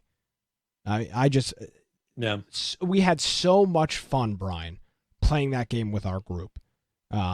Anybody that's still around from those days that's watching the show or hanging out in Discord, I think you could argue it's some of the best online gaming you've ever done. We had a lot of fun. So all you can do, Brian, at this point is just sit back and watch the show unfold. That's about it. There's really nothing else. Reading this post, looking at these screenshots, it appears that they've been busting their behinds to make something happen, and I'm excited to see I'm excited to see this in test. I mean, we could be seeing this in test in 2 weeks. That's a big deal. Yep. So I look forward to it. I really do. Yep, we'll see. It'll play out, and we'll see what happens over the next. I mean, I'm assuming by Christmas time we'll have a really good idea of what's going on, Absolutely. With hackers and how it plays. So now I have a game that I've been under NDA playing but they did allow one of the people to release some video of it. Okay. So we can play that if you guys want to see, but it's the Islands of Nine, the Battle Royale game. You gonna talk over it? This is one that I kickstarted. Yeah, if you just want to play some of it. So that one, for some reason, he has it on low graphics and it's glitching a little bit. The latest patches I haven't seen glitch with a knife, but you can see he's running around. And the game you don't really run around with a knife, but you can see they have a sniper rifle, which is and automatic weapons. You can carry, well, actually I have to, okay, there you go. You can carry, I had to make sure I see it before I talk about it. They have it to where you can pick up 2 guns initially. You can run around and you can only pick up a total of 3, because I know I'll show that here in a minute, weapons at any one time. And you can, on these, add attachments, so like a silencer, different kinds of scopes, and and then they have body armor, which you can see that it puts like a blue glow on you. So there's kind of a downside to having the body armor, is that it's easier for people to see you. But this is a game that it's a lot of fun to play, very gratifying with the gunplay. The movement of kind of bringing you in with the circle has a nice pace to it.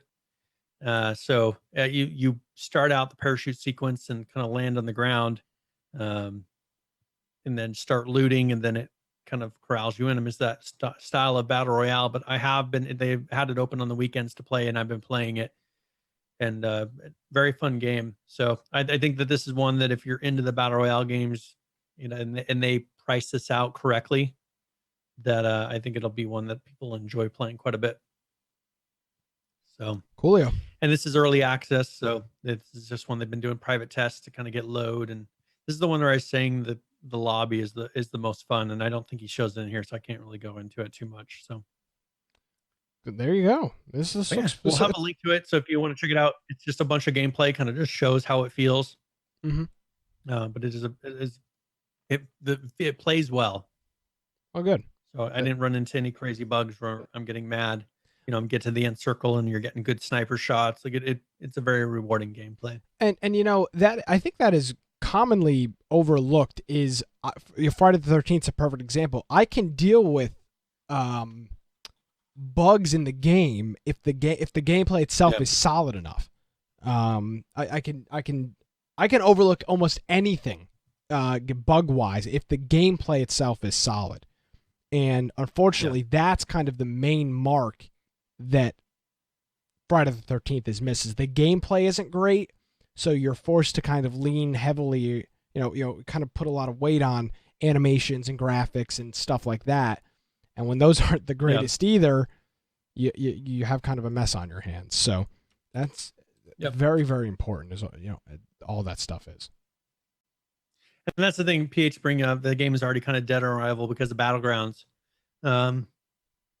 I kickstarted this game a while ago, and this is when Battlegrounds wasn't even announced yet. But it doesn't look like Battlegrounds. I mean, no, it doesn't. But I'm saying it was kickstarted and brought in at a time when people were looking for something to replace King of the Kill. Mm-hmm. It is a different style. I think if they can make it, I think it's a faster paced game than King of the Kill or Battlegrounds. So I think that, as Jason's saying, it's going to have a niche following. There will be a group of people playing it that will get really good at it, and it's more of a skill based game. It's not so much a Twitch shooter, I guess, or just trying to get random shots on people and luck, and maybe the shotgun works, maybe it doesn't. Mm-hmm. Kind of an attitude, like everything's very consistent. So, but yeah, so that is, I figured since they showed that video, we could actually show a little bit because I have been mentioning it some. Do you want to go into the Rust video? We've been a couple weeks. Yeah. The one thing you will notice that if you go to their websites, they have redone their website to match kind of an overall for all of their projects. So like Gary's mod and everything else. Cool. They pretty much put it under a multi-site version of WordPress, rather than having separate WordPress sites for everything. I can only think of a couple reasons why you would do that. Yeah. And so they were running a bunch of different versions of WordPress all separately and having just to deal with the headache of doing everything. So now they have rust.facepunch.com. They have like gmod.facepunch.com. So all of their things are under subdomains now. Gotcha. So you can go check it out, see if you like the new interface, but you'll notice a different link to those now. So this is devblog 161, and this is the video that goes along with it. Yep. Greetings, survivors and friends. Shadowfrax here with the latest happenings from the inner workings of Rust, where this week we have news on Happis, hands, and interiors. But first, so many skins and so little time. Are you the sort who likes to change their outfit as often as the British weather forecast? Or perhaps the Hall of Armour and Weaponry from that recent raid needs rebranding to suit your clan's colour scheme? Well then, this latest edition is for you, because as of this update you can now reskin items via your repair bench. Yes, it's been requested about as much as the old skulls on a spike idea, but finally it's here. All you'll need is a repair bench and a skin, pop your item in, and reskinning options, if any, will be displayed underneath. A quick spray job later and Bob's your uncle, a brand new look. So hot right now. Talking of benches, if you've been following these updates, you'll know that a tier 2 workbench is currently being assembled, and this week we have a sneak peek, albeit in concept art form, of a tier 3 workbench that is getting modelled as I speak. But what's the point of having 3 different workbenches, you may ask, and what will they do? Well, we'll have to wait for the official word, but my guess is they'll probably be required for certain tiers of items, and I'm hoping, like in Legacy, could boost crafting times when using one. There may be other functionalities too, but I'm sure all will become clear as mud soon. Stay tuned, and I will of course keep you firmly in the loop. So, how are you enjoying the shotgun trap? I'm having a blast with it, but one annoyance is that when you deploy it, you can't easily tell which is the business end. That got fixed this week though, and it now comes with a guide like the other turrets to show you which way it's facing. This will be especially handy as of this update. Picking one up will cause it to lose 50% of its health, presumably because you're so damn clumsy. They also cost 1 more gear to craft now, but that's still a small price to pay for the fun to be had. The new world model for the scrap resource that I showed you last week is in game now. Hopefully it should be easy to spot on the ground, and in this week's patch, the rework to the road sign armor is finally here. You'll notice it's much tighter and more figure hugging than the old version, and the good news is that all the existing skins should work just peachy with it. Not only that, but there are some extra features that skin authors can take advantage of now, and if that's your thing, then I'd recommend taking a look at the details in this week's dev blog, link in the description. Talking of the dev blog, the entire Rust website just got a fancy new look, part of a push to make everything more streamlined and sexy across all Facepunch sites. A couple of benefits for those of us who like to keep track on development is that there's a commit log section that tells you exactly what the team are doing to the game each day, a more focused change list which lays out precisely what was changed in each update, and a team list for contact and stalking purposes. Back to the game, and graphically the new skin and lighting system went live this week. Although most of the work done is back end and not immediately apparent, you should notice some changes to the way your hands and arms look in first person now, and over time many more improvements will come, including a set of female hands, which is good as that did always bother me. Hopefully one day we'll see view models more accurately reflect what we actually look like. Now I'm just going to put on a bit of new music that's being worked on while I talk about works in progress. Hold on. There we go. This one's called Fissure, and isn't as painful as it sounds. There's definitely a hint of the old Rust music in there too, although it's not meant to be a replacement for that. Okay, so the Rocket Factory office interiors are first, and as you can see here, have that slightly retro Cold War leftovers look. At least to me anyway. There'll be 3 floors of this, connected by stairwells and air vents if you fancy being stealthy. Some furniture will be added too, and as these spaces are modular, they'll probably be shoehorned into the airfield monument too at some point. Here's also a shot of the rooftop on the Rocket Factory itself. There'll be sniping areas and some decent loot for those who manage to make it up there. There's not much left to do now, and I'm really hoping that we'll see this in the next Forced Wipe on June the 1st, but as always, I shall keep you informed. There have been a lot of commits recently on the log regarding the poor, beleaguered Happis map, and the good news is that the first set of improvements should roll out as early as next week, which will be in the Forced Wipe. So what can we expect? Well, although we don't have exact details right now, the most noticeable changes will be a horde of new caves and mines throughout the island, a number of adjustments to topography, and a rework of the whole coastline. Phase 2, which should happen in July's Forced Wipe, will see rat towns and mountain slopes getting the love they deserve. Let me know your thoughts please on this week's update, and if you enjoyed the vid in any way, then a spank on the like and subscribe buttons would be much appreciated. I launched a store on Teespring this week too, so if you fancy my face on your chest or even my mug on a mug, then do feel free. Link in the description. Come and join me on Twitch, Twitter, Facebook and the Steam group, and I shall catch you all soon. But in the meantime, keep calm and stay rusty. Cheerio. All right. Of course, as always, we thank Shadowfrax for that update. Interesting stuff with Rust. I was actually talking to a friend, someone I hadn't talked to in quite a while, yesterday about Rust, and he's kind of the troll that we hate in Rust, and he loves it. He plays it all the time, and it was interesting to talk with him about what everything he loved about the game is what I hate about the game, and vice versa. Everything I love, he hates. So, it's really. I that's the thing I always look at. It's like there's so much that game could be. To you, yeah, and that's the interesting thing. I look at it, it's like, man, that'd be really cool if this, because they have a really good structure of everything. Yeah, but that's not the gameplay. Yeah, and the interesting thing is we were talking about it earlier with talk about a niche.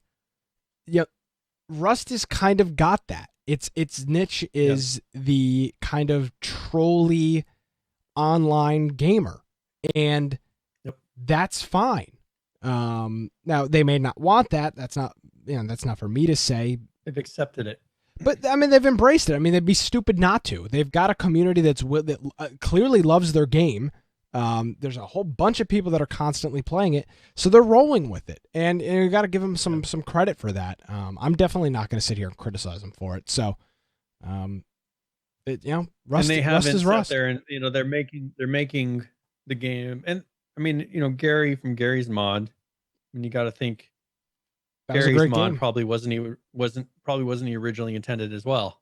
I mean, I don't know what he intended with Gary's mod. Yeah, I don't know what he intended. Gary's mod was a phenomenal game, though. I don't know what the intention was, but it sure worked out. We need to play that as game of the week sometime again. You know, we've done that a couple of times, and people just don't get into it. You've got to have that for Gary's mod Triple T or something like that to work. You really have to play with that mindset. You know, I'm not a fan of RP at all. Yeah. But I really love Trouble in Terrorist Town on Gary's mod. That's about the only RP I'll touch. Yeah. But again, that's a specific thing, and you know, Gary's mod kind of lives and dies by RP, and it's a certain subset of people, it's a certain group of gamers that are interested in that. It's not everybody. It's not meant for everybody. Yeah. I mean, that's one thing we'll have to see. Like, what do people end up? If we could get a group and like people came in and played it with that mindset, but how do you get people to do that? I mean, well, if they don't get it, if they don't enjoy it, then what do you do? I used to actually run a pretty successful Trouble in Terrorist Town server on Gary's mod, and the people that came in were the people that wanted to play. I mean, that's what it comes down to. It's a total mentality thing. If you want to play it, you'll play it. Well, and as I said, I'd be willing to give it another chance. So Rust or Gary's mod? I mean, Gary's mod. Oh yeah, I mean, it's a lot of fun. I enjoyed it when we played it. Yeah, it's fun. It's fun to RP sometimes. In Gary's mod, it's very relaxed, very chill. It's a lot of fun. Cool. Well, we'll see. Maybe we can convince people to try it on a Saturday or something and get people to kind of get into it, and then we could do it as a Friday night game night, because you have to have enough people into it. Yeah, for sure. So that's Rust, and of course our game night this week is going to be Friday the 13th. Hopefully you can join us in Discord, 9 p.m. Eastern. You know what? It's not going to be 9 p.m. Eastern. It's going to be probably 6 o'clock Eastern. People have been playing this game all the time, all hours of the other night. I looked in Discord and Saul and Donnie were playing it. Like, it must have been 2:30 Eastern. They're in there. They're in there playing Friday the 13th. I played until probably 12:30 the other day. So there's people playing all the time. So Friday night in the evening, people will be in there. Yeah, so you don't have to show up exactly at 9, because people will be playing it before that. And Battlegrounds too. I mean, as I'm looking at right now, there's the same group of about 3 or 4 people that are always, every night, are playing Battlegrounds for hours and hours and hours, and they seem to be really enjoying it. And, I'm enjoying it too. But I enjoy. I'm just playing those PS4 games right now. And those distract me. I have the problem of, I kind of have tunnel vision when I play games. Yes, you definitely. I don't like playing. I don't like playing a ton of games at once. Like, I don't jump. Like, I'm gonna jump to this game and jump to that game. Like, when I play, I'll play a game till I beat it. And that's kind of the problem with a lot of these PC games, is there's no beating it. But I've found that with the PS4 games, I can play till I get to the end, and then I'll move on to the next game. There's other people who sit there and play the same game for years. And, after a while, I quit doing that. So I like to have a little bit of, I like to play one at once. I'll play that for a while, and then I'll switch to another game, play that for a while, and then I'll switch to another one. And then that way I feel like I can come back to that other game that I was playing. Like, I'd be willing to come back to H1Z1, but I'm not going to play it for 2 years straight. No, definitely not. So anyways, so there's a video for Survive the Nights. Yeah, let's talk about that. That was linked. It's a 3-minute video, so I don't know if you just want to play it or if you want to talk over it. Are you comfortable talking over it? It's mostly music. Oh, then I don't mind talking over it. Then talk over it. Yeah, it's mostly music. So. All right. Well, there we go. What is Survive the Night? Well, hold on. Before, what is Survive the Night? Before we start. All right. So the Survive the Night is a multiplayer survival sandbox game. Okay. So it's got zombies in it. It's really well known for its landscape. I mean, it has like a season system, and you can set up traps and things like that. But it's one that's been being built for a while, but it's going to have sort of a story to it. It's kind of been slowly released. So I'm waiting for them to kind of have this first something you can play. It's going to be in early access, but this is hopefully kind of a hint. This this year. It's official alpha gameplay trailer. Okay. Hopefully, it's supposed to be early access in 2017. So that's all they said. So hopefully, it'll be out here in the next couple months. Coolio. All right, so they're going to show a little bit of just kind of the environment. That's one thing that really catches your eye initially, is the environment. It's got a very nicely wooded and terrained map. They go through and they show chopping down trees, gathering materials, going through and some of the gunplay that they have. But you can go and break into buildings, board up windows, things like that. And it has an element where you can actually group up with friends. So like, let's say you get a vehicle in here, they show someone getting a big motorhome a motorhome. That's super cool. And you can actually, group up with your friends and take the motorhome and go somewhere, and it shows them kind of driving through zombies. Just the way that the atmosphere of the game, I can picture some pretty cool things. It's hard to pull off with a multiplayer game, but they show some of the animals. It's just, the really big thing is environment. Here they show hunting, which a lot of games don't pull off very well. But in this, if it's anything like this, it seems to work out pretty well. Like I'm playing Cabela's big game hunter over here or something. Yeah, there they have an elk. They take it back. They can haul it in their truck back to their base, harvest it, and it's supposed to be to where you can pretty much place something anywhere. Holy crap! It's not one of those where click and drop it in this place. So you can set down things and then you put the meat on the grill. It's not go interact with grill and hit E. You actually place things places. This is insane. Yeah. So you'll be able to build up your base and put things however you want them to be. So you can stack things places and put things on shelves. And here they show putting a generator in a building. So put light switches, and lights on the ceiling. It's just very customizable. So for those people that are into role play or into that kind of a game, it seems like it'll be really versatile. So you go through and you actually board up the windows, put the lights, in the sockets, put traps in the halls. It's very versatile. It looks like it's going to be a lot of fun just from seeing this, if it's smooth enough. Is this multiplayer or single player? But the whole thing is multiplayer. Oh, awesome.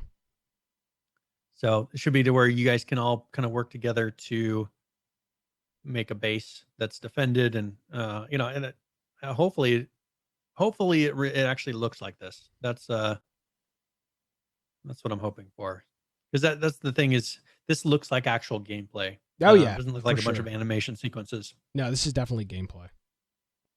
Yeah, so they just went out and set a propane tank in the middle of a field and blew it up when zombies were running by it. You set traps up in halls, and that was a shotgun trap, and when it runs over it, blast it with a shotgun. So survive the night, survivethenights.net.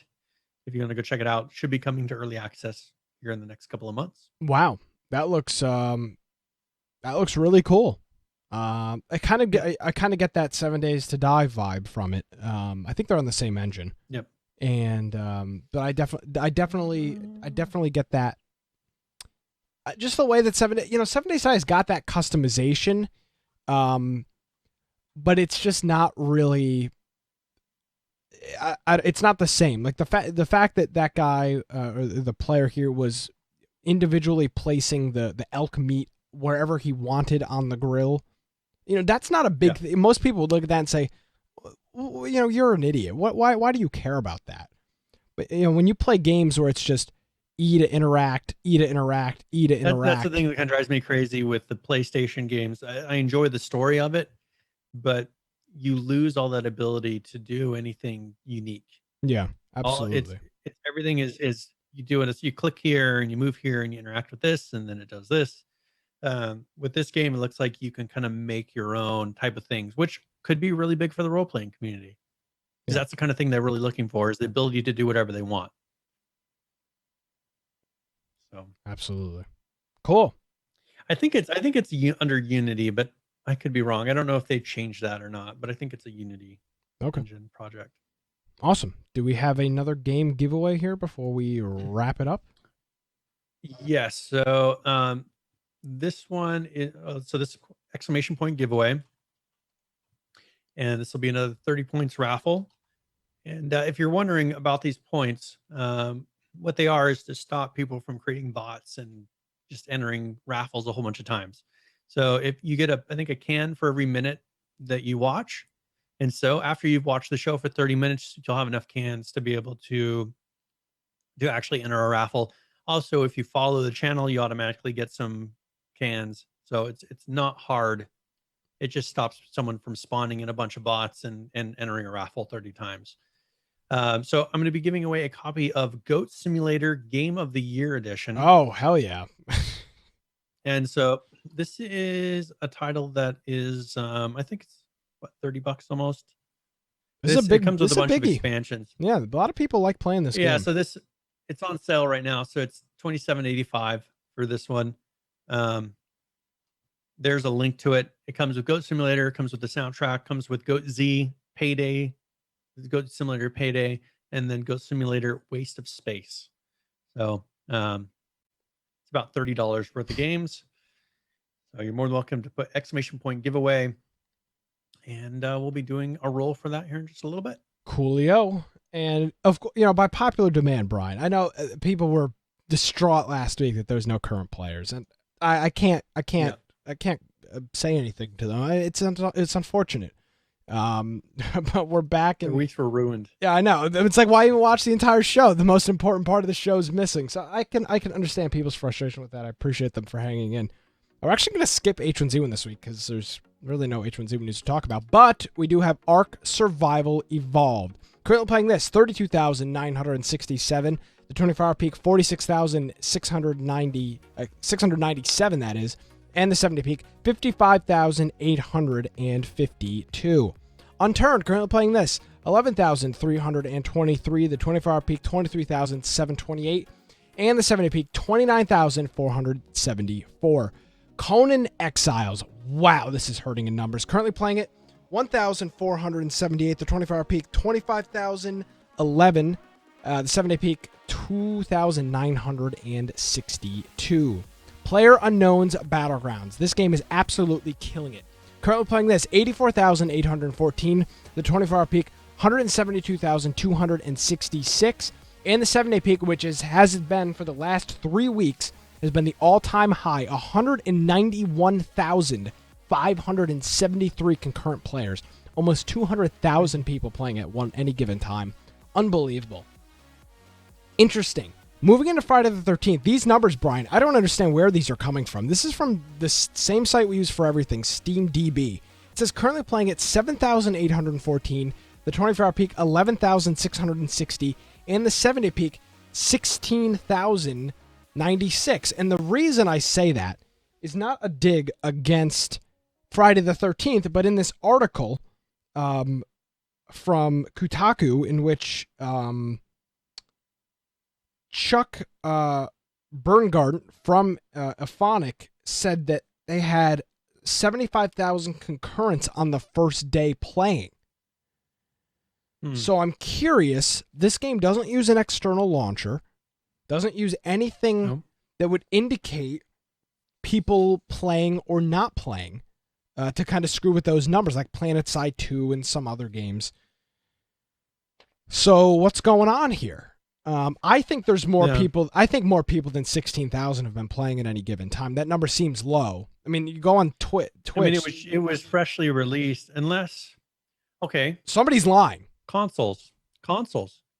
You know what? I didn't think about consoles. So there's that many people playing it on PC. The rest are consoles.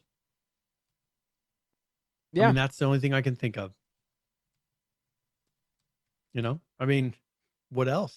I don't think that was their thing. It could be that. Yeah, it could be, Brian. 16,000 whatever PC people are playing it, which isn't for a day, week. We're still less than a week of release. We're within days of release. 16,000 peak.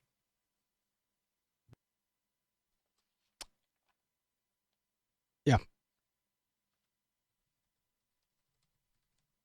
Oh, did I lose Brian? I guess I did. So that was funny timing. Going back to that though, it is very interesting to try to figure this out.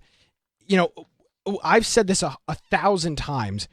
Consoles draw more people than PC. It's just a matter of fact. There's no way to go about it. You can say what you want. It's the truth that consoles draw more people than PC.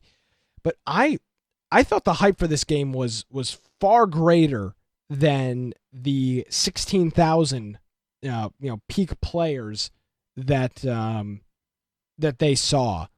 So it is interesting if we pull back up these current players. 7,000 playing it right now. 11,000 is the 24-hour, and the 7-day peak, which was the all-time high, was reached a day ago. So it is interesting to look at, to see that from this perspective, and it asks the question, how many, and according to the Steam stats, and I can pull these up live again. The Steam Spy owner numbers typically tend not to be very accurate. According to this, it says 84,000 people own it on PC. I don't know if that number is good or bad or anything. I don't think those numbers are necessarily accurate. We've seen a whole bunch of games that have been available and listed.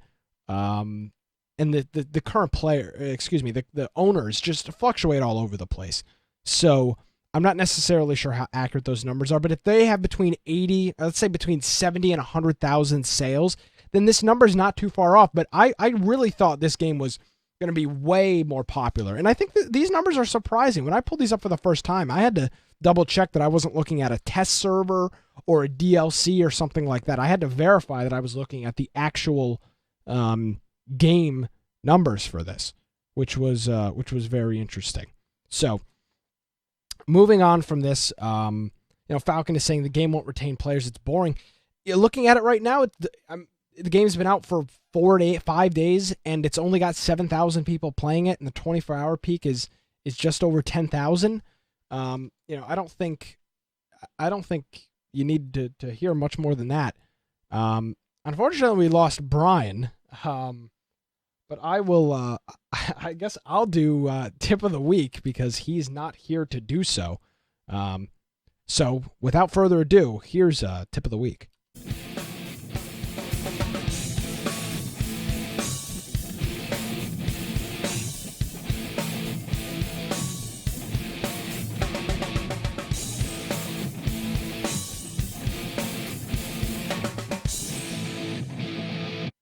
All right, so for tip of the week here, we have a Friday the 13th tip, and this is how to kill Jason. Brian said earlier on when he played it the first time, people were just swinging the baseball bat, shooting him with the shotgun, and stuff like that. There's actually a way to deal with killing Jason. There's a procedure to follow, and it requires 6 steps.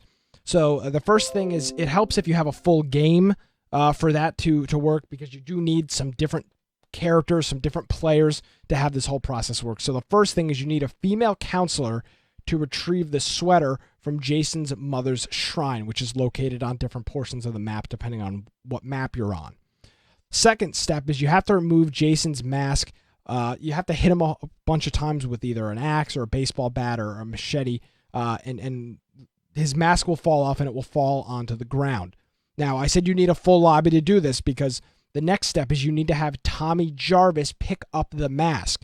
For Tommy Jarvis to spawn in, somebody has to call him in, and 2 players have to be killed, and one of them will respawn as Tommy Jarvis. So this does require some coordination. This is not something that you can do by yourself, and I think that's why at this point in time, a lot of people are saying Jason is OP.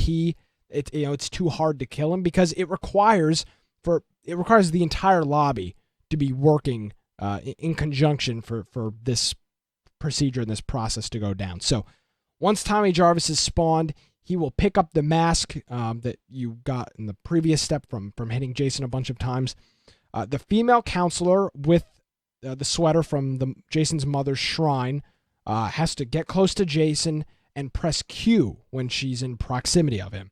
The female counselor will hit Jason ideally in the head with some type of object. Either I've seen it done with an axe and a machete.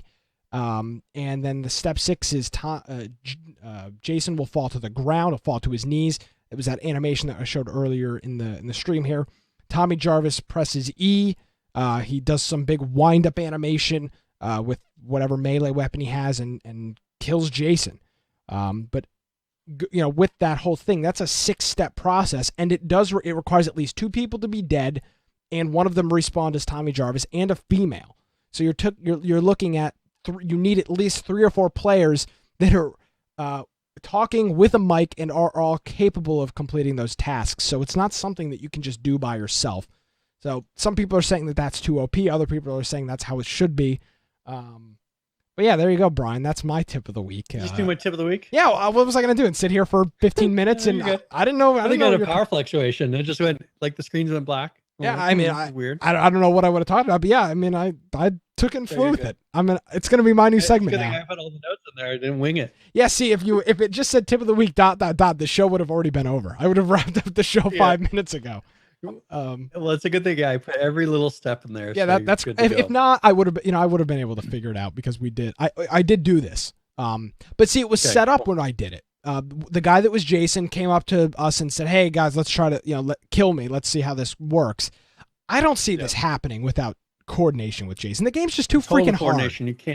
You can't do it in a random. But you need Jason to be in on it too. It's too freaking hard, Brian. You're not going to get away with this without Jason. Without Jason being in on it, the game's just too hard. No, like that's the thing is they're hoping that they can coax him into that room. It's not gonna if you're Jason, just don't go in there. Yeah, right. It's just not going to happen. I'm sorry. They've got to give a reason to have him go in there. Yeah, like he's got to have something that if he can get in there and do something first, that it kills them all or something. But if they can knock him out first, like then they can get this process going of trying to make this happen. But it's just a lot of steps to be able to do it. Yeah. So that's the tip of the week. I would recommend if you're in a lobby, you give this a try if you're with the Jason that is willing to do it, because it is cool to actually kill Jason. It's a long process though. I mean, he'll spend a good 10 to 15 minutes doing it all. If you're playing with some randoms. Everybody has to be in on it though. Like almost the entire lobby. Counselors, and you have to have Tommy Jarvis. You have to have. I mean, it has to be a certain set. Yeah, it's people very specific. You can't just do it. And that's the whole point. It's not something that you can by yourself just decide. So saying it can be done outside of the cabin. So you need 2 people. So you need the Tommy Jarvis and you need a female. But you need more than 2 people. Which is kind of weird. Like you need 2 people to be dead for Tommy Jarvis to spawn. So I mean, right away you need 2 or 3 people. So someone who's in on it has to have died early. Yeah, exactly. That's a thing. This requires a full lobby of people to be all in on it. Yep. Yeah, we'll see. I mean, it's fun to do, but I don't. They are going to have to come up with other ways that this happens. Yeah, this can't absolutely. be the only way. And I'd have to go through. I don't know my lore well enough in this to say, oh, here's some other times that he might have died. Like there had to have been more ways that they were getting to these different types of Jasons. I'm sure they're going to try to fit some of those in. Possibly. There just needs to be an easier way to kill him that's actually feasible. Like enough people beating the hell out of him with objects and shotguns and stuff eventually will kill him. But at this point in time, it doesn't. I mean, you could shoot Jason 40 times with a shotgun. Give him a really high hit points. Yeah. If he has a really high set of hit points to where everybody attacks him enough. Well, I mean, you could do something. I don't know if he never loses limbs, but take off his arms so he can't grab you. Like get him on arm. Maybe it changes the set of death moves he can do. But then they'll say, "Oh, but that wasn't in the original movies." Is what you'll hear. God. Yeah. Well, guess what? So it really their hands are tied.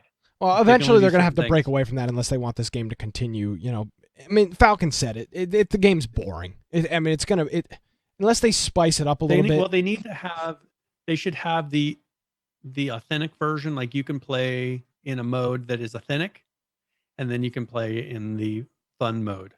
Yeah. Which allows you to maybe like take the arm off of Jason so he can't do certain moves. Mhm. You know, he can take off a leg so he has to pull himself along on his arms. You know, just stuff to make it a little bit more variety in attacking him. For sure. Well, so all right. As I said, it was going to be a short show. We're 2 hours and 10 minutes into it. And, yeah, we're waiting. I told you. Brian, I don't need you say that. Yeah. Well, then I'll continue saying it then. That's fine. Every week is going to be a short show. Every time Nick says, "Oh, the notes are light," the notes are light. Look at how it's not even a full page. They're very light. I know. But we talked about. I look at what we're actually going to say inside of those. Well, I was concerned because you hadn't played any Friday the 13th. I didn't know if I'd be able to talk about it for 40 minutes. And we did. That's what I was concerned about. So I'm sorry, Brian. I'm sorry I ever doubted you. I forgive you. Let's do this game giveaway. So let's go ahead and roll for this. So congratulations, Nisco 3000.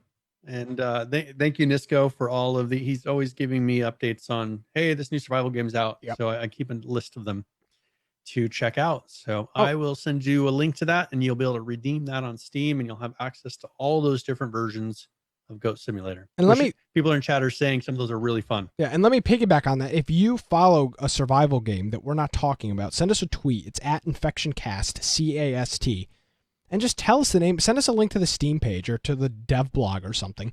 We'll check it out, and if it's something worthy talking about, we'll cover it. Some of them I follow, and when they start releasing like content, like Survive the Nights, they release something new and then we talk about it. But I've got a couple I've been following games. Survive the Nights for a while. I've got a couple games. I'm in some Discords with a couple people, a couple very early access games that I'm in, and they're, looking at different things inside of Discord and stuff. And I actually kickstarted one, Breaking Point, which is an upcoming survival. I told PH I wasn't going to do it, but I did it anyways.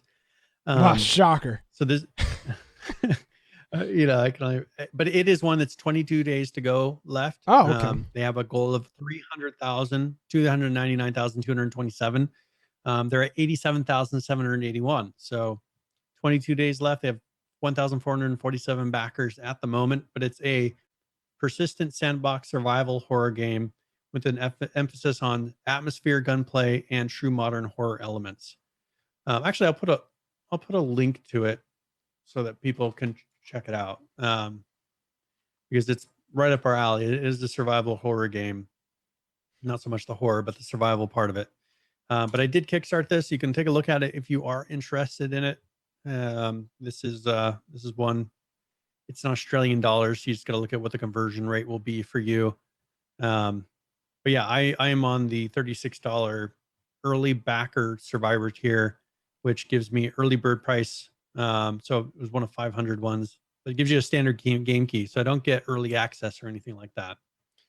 They do have ones, I think, that get you into the early access, but I figured on this one, I'd be fine with having a little more polished game so I don't get frustrated with it.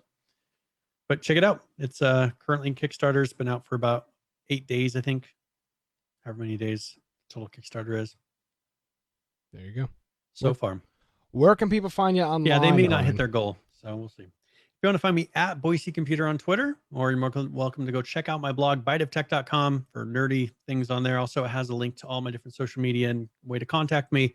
If you would like to get into the groups to play Friday the 13th, Battlegrounds, a lot of these different games that we talk about, go to infectionpodcast.com on the right-hand side, click join underneath of Discord, and you'll be able to get in there, and you can join us to play games throughout the week. If you want to get notified of when we're doing our Friday night game nights, when we're doing our live broadcasts, you're welcome to join our Steam group. And up on the upper right of our website is a join Steam group button, and that will give you just a notification once or twice a week. We don't spam it all the time. So, and other than that, if you follow us on YouTube or anything like that, hit like, subscribe, whatever it is, whatever you're listening to has, just to kind of give us a heads up that you're out there, because then we do get notifications, or at least get to see the stats of people that are listening. So, or you're more than welcome to send us an email if you have some information. Maybe you're not on Steam with us. I would encourage you to friend us on Steam, but if you're not, you could at least send us an email saying, "Hey, here's a game that I'm watching. You might be interested in," and then we could put it on our radar. It's contact@infectionpodcast.com. Yes, so we'll put that on our radar. Don't worry about it. So you can do all that stuff. Thank you very much, Brian. We will see you. We'll see you next week. Yeah. All right. So of course, Friday night. It's a Friday night. We're going to be playing Friday the 13th, 9 p.m. Eastern in our Discord. Make sure to mark down on your calendars for next Saturday, the 10th, June 10th, will be our monthly board game. It'll be our second iteration of our monthly board game that we're doing the second Saturday of every month. So mark that on your calendar. It'll be in the late afternoon to early evening. We'll start that up. It'll be a board game. We'll be using a tabletop simulator for that to happen. It's been on sale a couple times since we started this. It was $9 a handful of times, and it's only $20 overall if you really want it. It's not, unobtainable. And if people show up, we will be doing possibly a raffle of one of those because we do have a. We'll do it next week then. Yeah, that'll be perfect. Yep. So we'll be doing that next week. Brian and I will get together. Saul's kind of been the one that's been forefronting this. We just have to pick which game because there's so many choices. We have a whole bunch of stuff that we're doing. So we'll do that, and it'll be the same deal as last time.